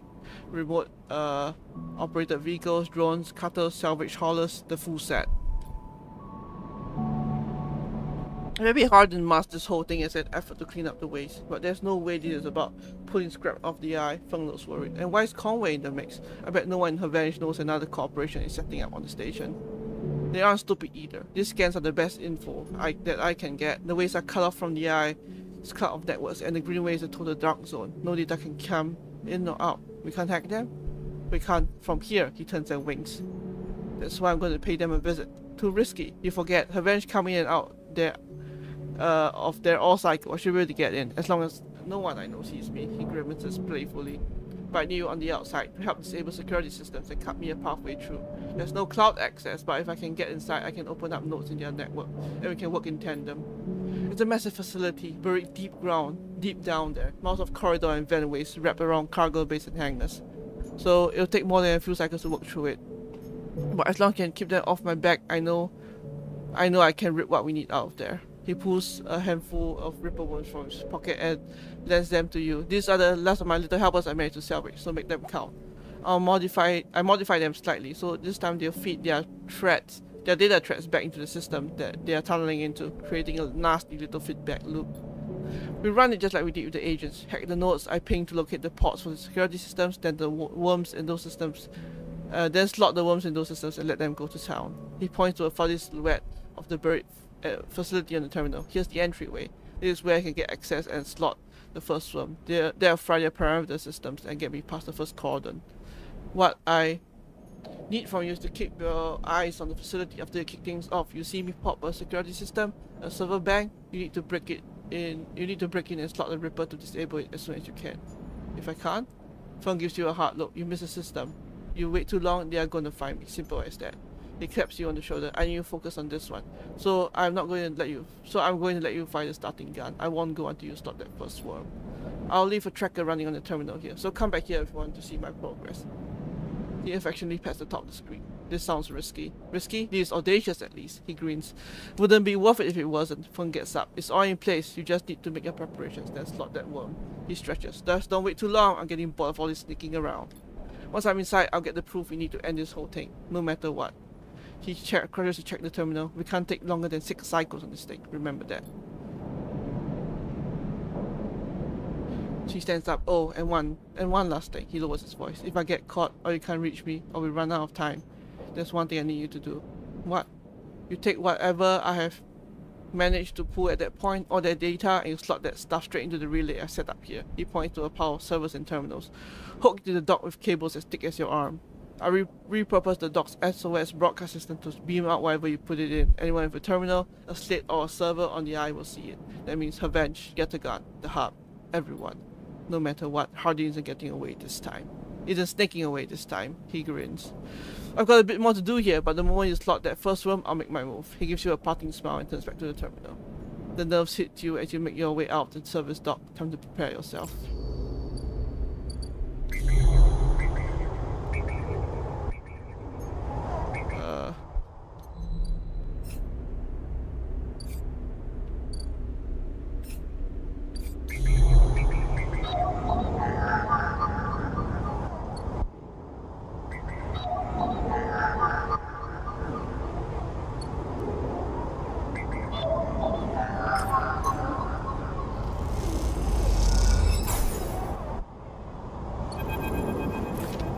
As you slot the worm, a thread jumps out of the facility. It unspools in front of you, releasing its data like ink in water. Sleeper. Feng's voice crackles through, moving in. Notes then prods a wall interference. Slot the worms. Timer starts now. Stay safe. The threat dissipates. You're on your own now.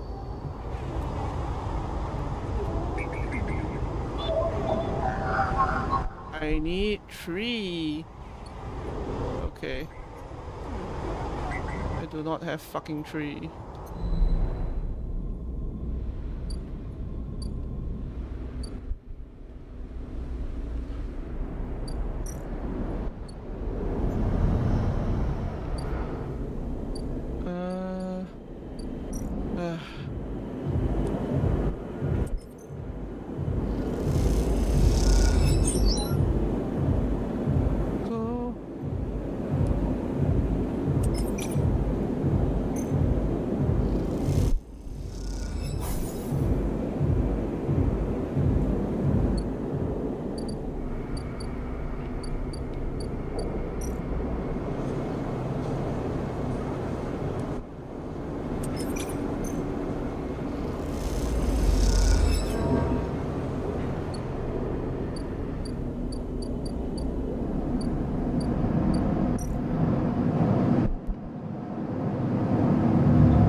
We got a 3, so let's go help friend Feng.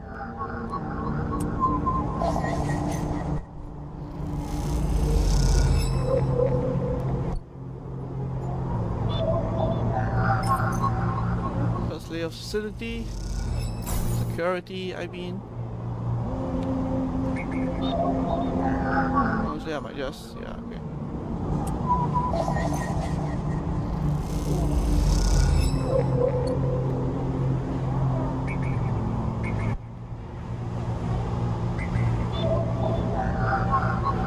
Fuck, I need 5. Alright. That's it for today.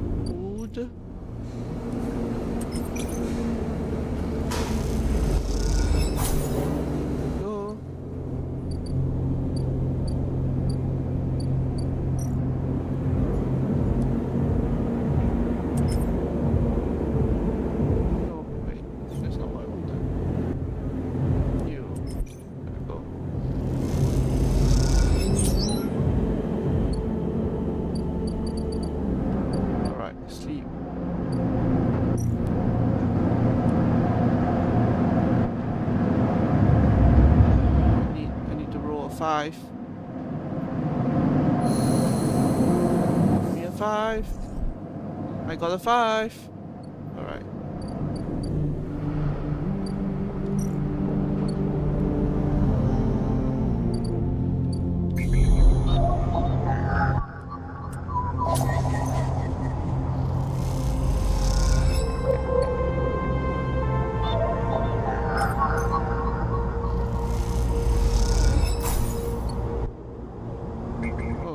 So many. 6. 6.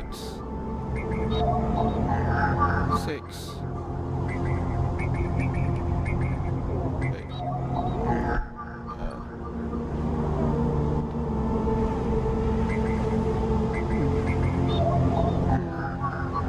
5. I don't have 5. Oh, 6, 6, 5. It's gonna be really fucking hard.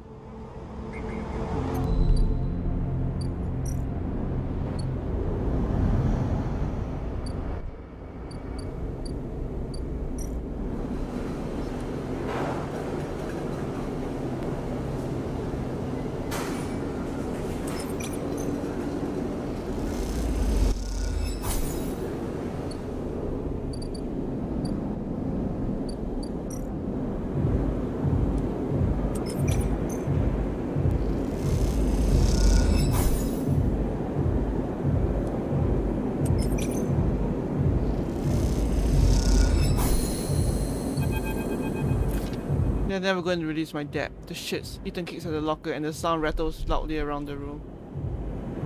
Ethan paces around the small room, swearing to himself. You watch him from the locker bench. From the locker room bench. Why not? Why not? He spits on the floor. An old habit. They like sniveling little shits like us to work their club. Saves on the overheads and they get the boss out the round. He kicks the locker again and swears. Some shit about getting back to me. I swear to God, these are the most straight-edged gangsters I've ever seen. He laughs at his own joke. I can't do it. I can't spend another shift stopping spaces, bringing nail guns into the club, or pouring endless shots of girl in for those ignorant revenge work crews. He looks at the locker again, threatening it with a final kick. I mean it. I'm going to go up there and shoot every one of those little shits. He makes a finger gun. Hold on. Don't get all excited. I haven't got my gun. Remember? He stops pacing. But you know, Sleeper, it's not a bad idea you have there. It's not a bad idea you have there. I didn't have an idea. He ignores you. I don't mean shooting up the place. I mean getting the gun. He sits beside you on the bench. Think about it. What am I supposed to do when Maywick gets here? Shut him down? I need the gun if you want me to keep up my end of the deal. It's simple. An explosive personality for a distraction at the front. He places a hand on his own chest, a sneaky Sleeper to go in the back. He pats your chest. What about the dab? We've done our time, and the woods, they faded. They don't notice us take the gun. If they don't notice us take the gun, they'll never know it's gone. Plus, he stands up. After my distraction, they'll be happy to see the back of me. Or they want you dead even more. Either works. At least I never have to see inside this shithole again. He gives the locker one last kick. For good luck. Let me know what you want to do with this.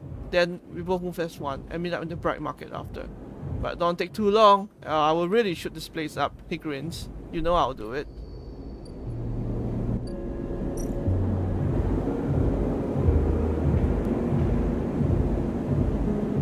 Grab the gun. Didn't grab the gun, I guess, but I need a fucking 6 for that. I'd rather do a I need food.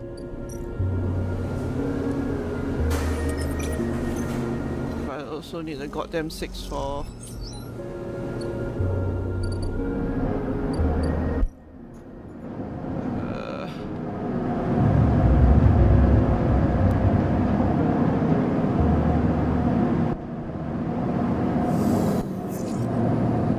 I got 1-6.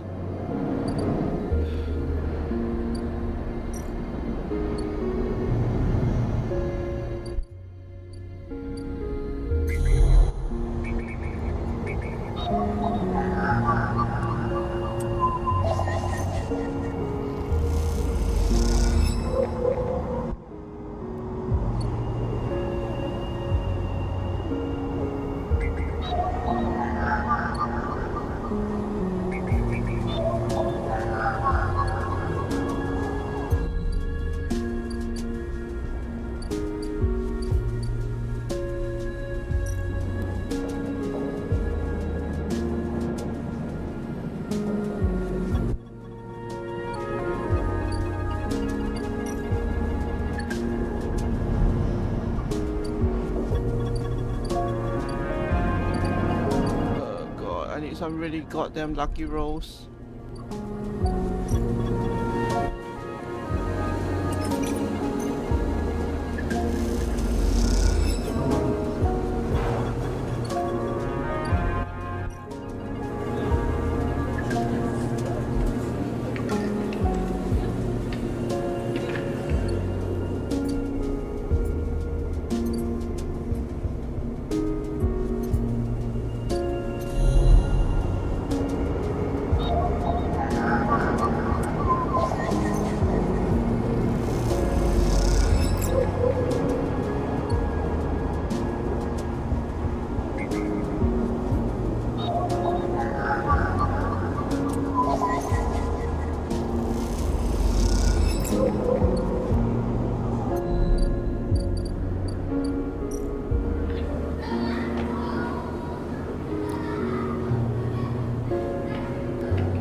Revenge later.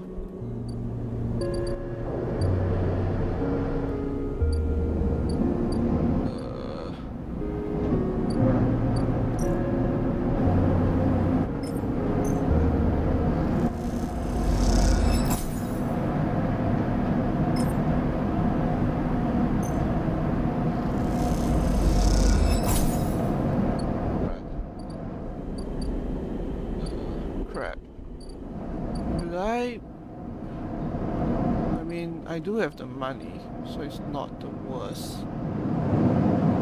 Yeah. I need all the... Wait, let me eat food as well.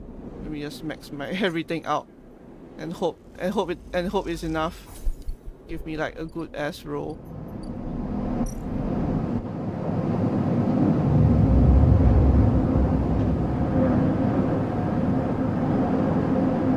I need 5 and a 6. Fuck. That is not a 5 or a 6.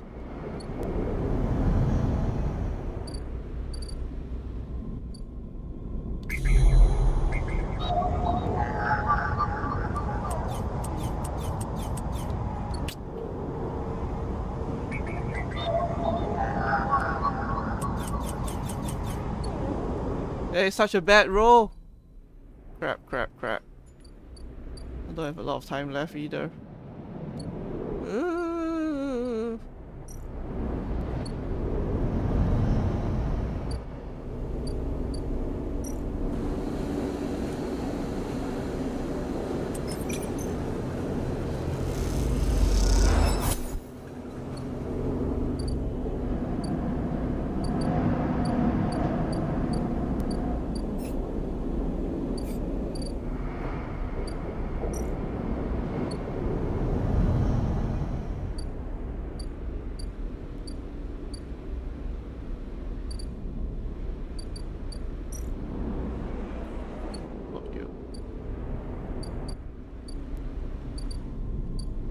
Yes, you?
I need a 5 and a 6. We'll finish up the fun stuff.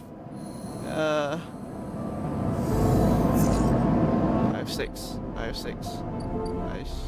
Need a fucking 5. I wish I could like combine things together. Farm stacks. Barter for food. Steal the harvest. Work the stacks. Okay, anyway.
I'm really scared. Like, oh god.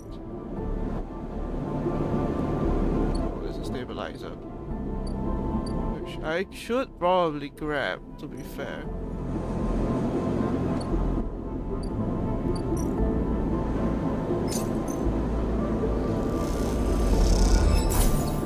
Go.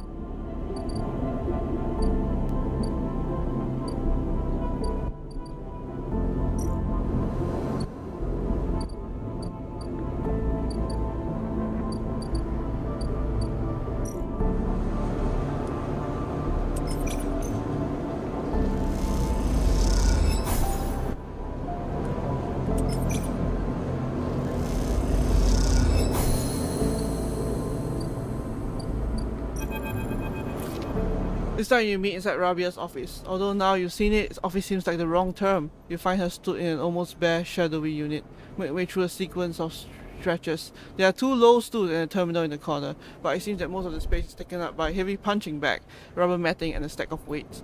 When Rabia turns to greet you, you realize she is missing an arm. The prosthetic she usually wears is set in the cradle near the terminal, a web of colored wires running to it. Update, she says, noticing you looking where her artificial arm usually is. Nothing to worry yourself with, of course. Sit, says Rabia, gesturing to the 2 diminutive stools. You both settle on the stools, Rabia crossing her legs and toe on top and sitting straight back. Jia told me you have been doing the rounds, collecting teeth, patrolling the ward. She smiles. Some of the enforcers are impressed, and I hear you handled a few difficult circumstances. Nicely done. I wanted to see for myself. See what for yourself. If the stories are true. I see. Rabia flexes her neck from side to side. And the conclusion? Still deciding. Well, Sleeper, Rabia says teasingly, please keep us updated on any progress. She smiles a thin smile. Joking aside, I know that for you, the life on the ice will struggle, but I hope we can do something about that from here onwards. Though some of our members may not see it this way, I know you two are a refugee. He looks at you solemnly. That is why you have come to us. Enough, Rabia. Sabine's voice cuts through the conversation. I am tired of listening to your affected nobility. They cross the room, Rabia's baton in hand, the end lit with sparking electricity. Rabia looks between the 2 of you. I suppose this ambush was another cooperation between you two. She looks strangely unfazed. Staying silent. Sabine ponders, thrown off by your silence. Rabia takes the opportunity to act. She leaps from the stool and, painting past Sabine, grabs the baton and twists it inward. She is by far the stronger as she pushes Sabine to their knees, plunging the crackling end of the baton towards their chest. They freeze there, Sabine struggling to keep the crackling baton from their skin. Ah, fuck! Stop! Then you support them? Rabia asks you, her eyes not leaving Sabine. Your loyalties are not so easily swayed. I thought you were more than Yannick's attack, Rabia, Sabine spits back. Are you not able to think for yourself? Rabia holds the baton strong, and for a moment you think she's about to hammer it down into Sabine's chest, but after a painful wait, she throws Sabine down instead, then spins the baton in her hand, thumbing a switch and shutting it off in a single move. Rabia explained. They both look at you, each still catching their breath, as if they have forgotten about your presence. Explain what? How the moment I call my enforcers will come down here and take them away? Rabia cracks her neck. You are lucky I didn't kill you. I will have every right, she shouts, the anger a release of tension more than a threat. Sabine leaves themselves a little, bruised from the fall. They roll onto their side and cough. Rabia gives them some space, setting back on the stool. Sabine props themselves up on their elbows and fixes Rabia with a hard stare. You have something to say? Rabia taunts. Say it. This is your final opportunity, because after this, she laughs, no coming back. What's the point? Sabine breathes heavily. She refuses to listen to the criticism of the Greek Yatagan project.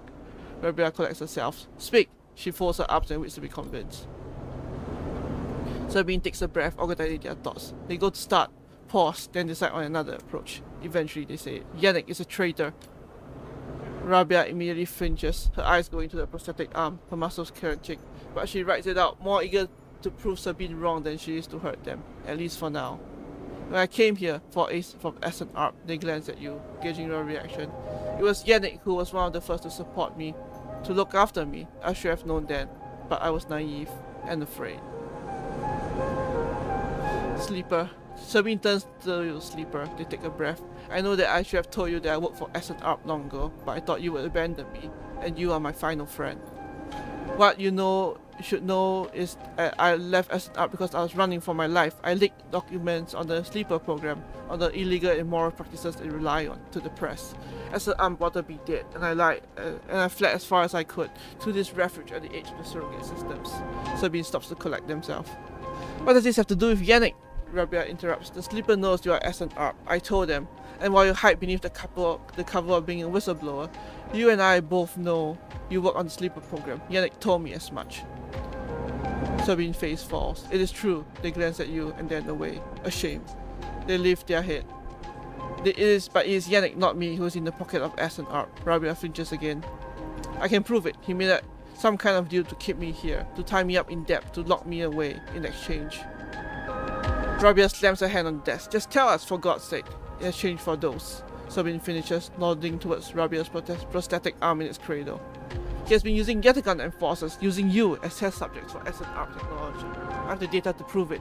He has been bringing them in under the guise of stolen shipments and having me fit them, knowing each one is capturing data and sending it back to its makers.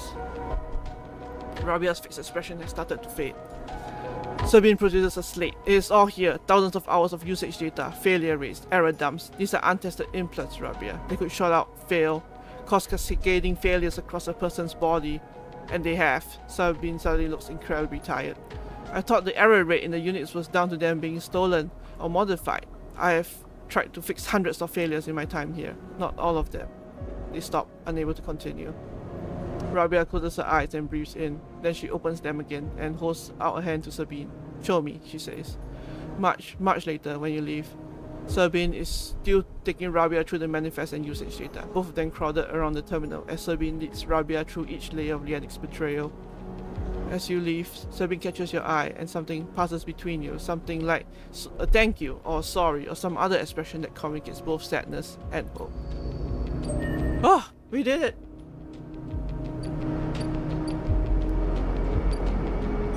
I think I'll hold on to my points for now. But we did it! I can't believe it.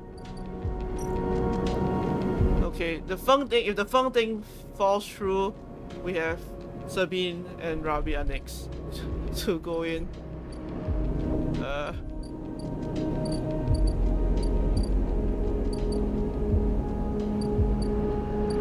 And then we hope for the best, basically.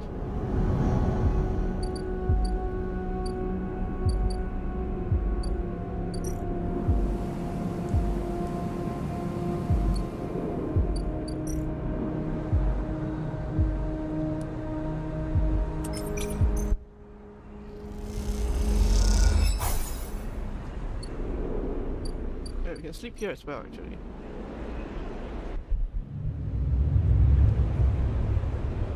Come on.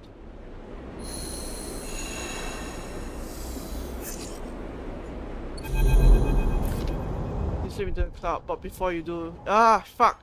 It's too late. You try not to think of Feng buried deep in the waste searching, but then something strange happens. A thread from the facility cuts through the cloud like a hairline crack of light. Feng did it alone. He cracked their system. You rush to it, tie into it, desperate for news, for reassurance, for anything.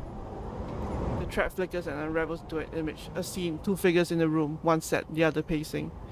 The pacing figure resolves into Hardin, the unmistakable superior's posture, the shock of grey hair. The second figure is restrained, slumped awkwardly in their seat, their head lolling forward onto their chest. You know before you look closer that it is Feng. I ask again, how do you gain access to this facility? You flinch. Hardin is questioning Feng. And yet, somehow this signal is cutting through, coming out of that deep place. Not strong enough for anyone to find it, but strong enough for someone who is expecting it. Strong enough for you. Feng lifts his head, a dark blue shadow in one eye. I just walked in off the street, he grins. Isn't this a tambor? Hardin barely reacts. I know you are behind the bridge in the low end, Feng. And we have your equipment from your bay. Even if I let you go now, her bench would expel you just for that. He folds his arms. What will your parents think of you now? Giving up all their work and for what, some misguided crusade? He smiles. You work in systems, Feng. I know you know this. The eye cannot survive. It cannot keep spinning. Feng's silence is painful. Is that true? Hardin approaches Feng. How long do you think her bench should continue to keep people in the dark? Should we wait until the ring stops spinning? Until the air gives out? Feng speaks quietly. Dying here is better than living under corporate control. Hardin raises an eyebrow. What an absurd sentiment. You are blinded by ideology. Sadly, your sickness is contagious. Her venge is no longer strong, no longer united. No one here believes in Erlin's vision, nor has the strength to enact it. He crouches in front of Feng, and the people of the station, refugees, gangs, spacers, or either opportunities or degenerates. This place is a ruin filled with squatters and outlaws. They will be lucky if it still spins into 100 cycles. Hardin stands.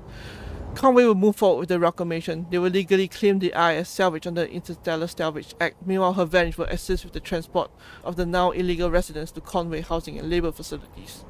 Feng spits at him. Traitor. This is what the future looks like, Feng. We cannot relitigate the past over and over, just as we cannot lie to those people about the station's ability to support life. And how much do you stand to gain? Feng pulls against his restraints. Stop that, or I'll call security back in to add to your bruises. Hardin goes to leave. This is the future living you, Feng. Say goodbye. Feng breaks free from his chair and rushes Hardin, shifting to a blur of anger and fear. The recording freezes and then begins to loop. You freeze for a moment too. You quickly gather the recording, pack it into a polygon of the purest light. You rush into the relay, reminding yourself that Feng is in there, that Feng could still be alive, that this recording could have just happened, could have just finished right now. You lay out your scenes in your head of his escape, his rescue, his victory. It only takes a second to place that polygon of data, that recording, into the relay system Feng prepared, and then you watch it as it bursts out a web of threads, heading out into the back to every network device on the Eye. You don't have time to think about the panic, about the confusion. Not until the recording is well on its way, then it hits you. Is the Eye really heading for another collapse, or is it just another convenient excuse for a man like Hardin to build his fortune on? True or not, it is out there now, and Hardin and her venge will have to answer for it. How long will it take before they act, before they pull Feng out of that place? Your thought drifts to the people of the Eye. No, to their lives. Each of them has known what it is to be used, to be discarded, to be overlooked. That is why they came here. You realize now that you are no different from anyone else on the station in Hardin's eyes. Each body here can be recast as a piece of property, a tool, an expense, an acceptable loss. In one moment they can be named a citizen, celebrated, protected, and in another the very idea of citizenship can be used against them. This is what it means to live in proximity to a system like this. No longer, while the Eye still spins, its people will decide their own future.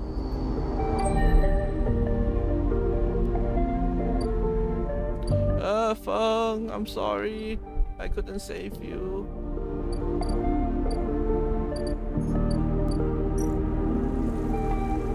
I feel so bad.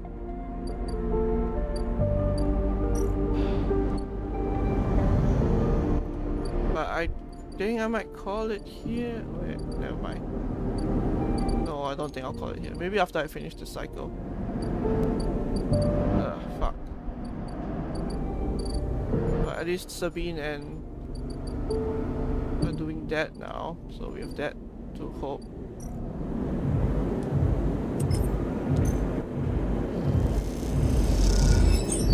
Grab the gun! The gun tucks safely into a pocket. You work your way down the stairs that lead up the office. A doorman passes and you exchange nods. It seems like you're in the clear. You hurry on, eager to get up before anyone spots anything. As you come down the main stairway into the front of the club, you see Ethan entering. He has a dark look in his eyes which troubles you. He's reaching into the pocket of his coat, slowly, carefully. You catch his eye and he raises an eyebrow. You shake your head. A long pause, then he nods and turns around, walking back out of the club. You exhale, not realizing you were holding your breath. And then you are out without a single shout, without anyone noticing. You meet Ethan around the corner on a quiet, bright market walkway. You have it? He looks nervous. You lift it out of your pocket and it's colder, heavier than you expected. Ethan watches you take it out. Nice! Now, if you would. He beckons with his hand. A memory jumps into your hand, of Ethan in the compressor, hand out, asking for his gun back. A memory followed by the memory of sharp dizzying pain. You flinch. Give him the gun. Ethan eagerly grabs it and looks down the sights. He sighs, a sigh of relief. Then he meets your eye and slowly raises the gun until he's pointing directly in your head. Not funny. You still don't get it, do you, sleeper? Ethan spits. When they cancelled that contract, I lost everything. My reputation, my payout, any way of getting off this shitty station. Everything. Alright, all I had left was you. He grins. A naive, Sleeper with a heart of gold. I couldn't believe it. I couldn't believe it worked, he laughs, and now we are done. He slides his slate out of his jacket pocket with his other hand, now to call Maywick. Are you crazy? You're crazy, Sleeper, for thinking I'd kill one of my own for you. For what, helping me wash dishes? He laughs long and loud. And you hate him for it. He prods the slate. Done. He puts it away. He's here, you know, on the station. I've been speaking with him. He tells me we can split the contract. Not 50-50, but enough of a finder's fee that I can get out of this shithole. He's lying. At this point, Sleeper, I'm not sure you are the one who I trust to spot a lie. He winks. Ethan glances around. I have learned one thing from you though, Sleeper. In all our cycles working in the shitty club, he smiles. People never know when to cut and run. It's like they freeze in the headlights, and when the future is bearing down on them. They watch it coming, watch their death flying in at fraction dry speed. You had every chance and you still kept on going, like some idiot robot, going through the motions even when you knew you'd be crushed, he smirks. And let me tell you something else. The shot enters through his upper back and he crumbles immediately to the ground. You drop too without thinking, pressing yourself to the walkway floor like it might save you. Silence. Oh shit. You look up and see him coming down the walkway, silent, eyes alight. Maywick. You freeze in fear. Here it comes. You see it just by Ethan's crumpled body, the gun. You can't. You inch forward. You go for it. You run forward and the shot comes out. You feel it ripple over your back. Then your hands are on the gun and you scramble to your knees behind Ethan's body and fire. You close your eyes. You fire again and again and again until the clip is empty and all that are left are clicks. Then you drop the gun and stand up. You don't hear anyone running. You don't hear anything. You just hear the sound of your own breath. You start walking, stepping over Ethan's static body, walking along the walkway and then past the Maywick. And then past Maywick, his eyes now dark, some mechanical fluid leaking from his chest. Perhaps that same fluid is inside you. You try not to think about it. You keep going, and the sound comes back. The eye comes back. As it does, you hear the sound of thousands of people getting on with their lives. Thousands of people who are just going to keep going until they can't anymore. You look up and all you see are the wheeling stars. You are spinning and you are suddenly dizzy. Through the eye has always spun like this, hasn't it? You don't stop walking, and you keep going. That's all there is now, the path forward. As an up has left you no history. No path to speak of. Just a void that threatens to swallow you if you slow down. You think of Ethan's smile, his voice, and feel sick. Is it over? You can't sure it can ever be, but you are still here and you can't stop now. There has to be a better end than this.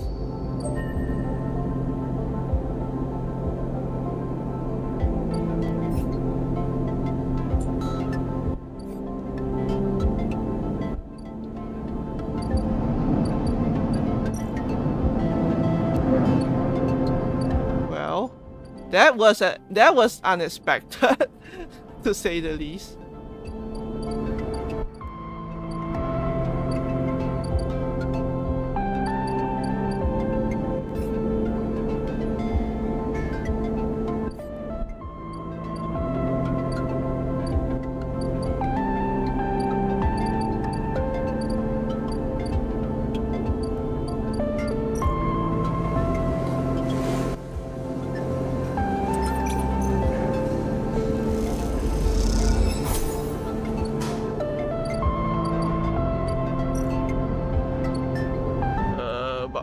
I feel so bad I failed with Feng.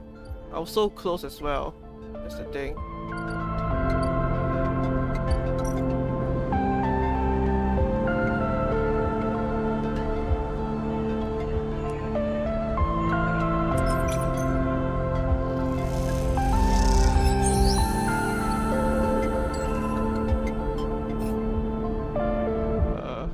Grow mushrooms.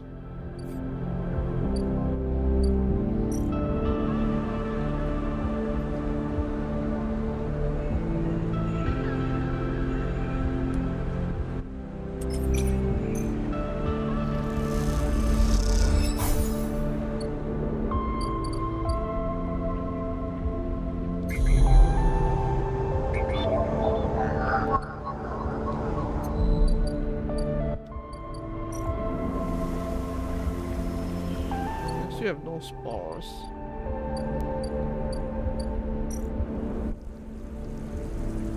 Collect spores. Okay. Oh, it is the caps. Oh well. Alright.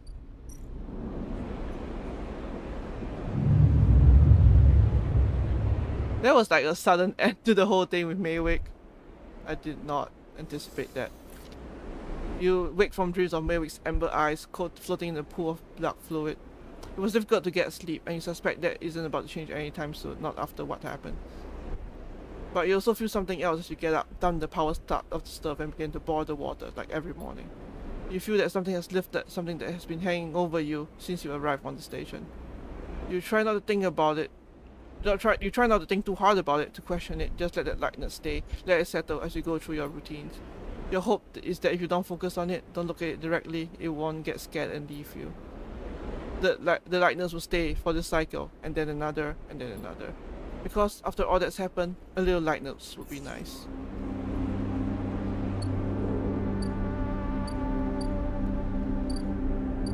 Alright, yeah. I think we can end it with the menu. Well, that was one way to end that particular like problem. Didn't expect that, but yeah, that'll be it for this stream. We'll be back next week with more of this. I have no idea where this game is going to go now. I have no idea where this game is going to go now from here, so that's going to be really interesting. But yeah, they definitely made a series of decisions that maybe I should have thought twice, but I wanted to, you know, give the benefit of the doubt. You never know with these things, but I mean, I guess that's how just things are, right? Your choices you make just leads to here and there. But yeah, thank you all again for tuning into the stream. Hope you guys enjoyed it. I'm definitely enjoying this. It's very, very interesting. I definitely want to see how things are going to continue from here.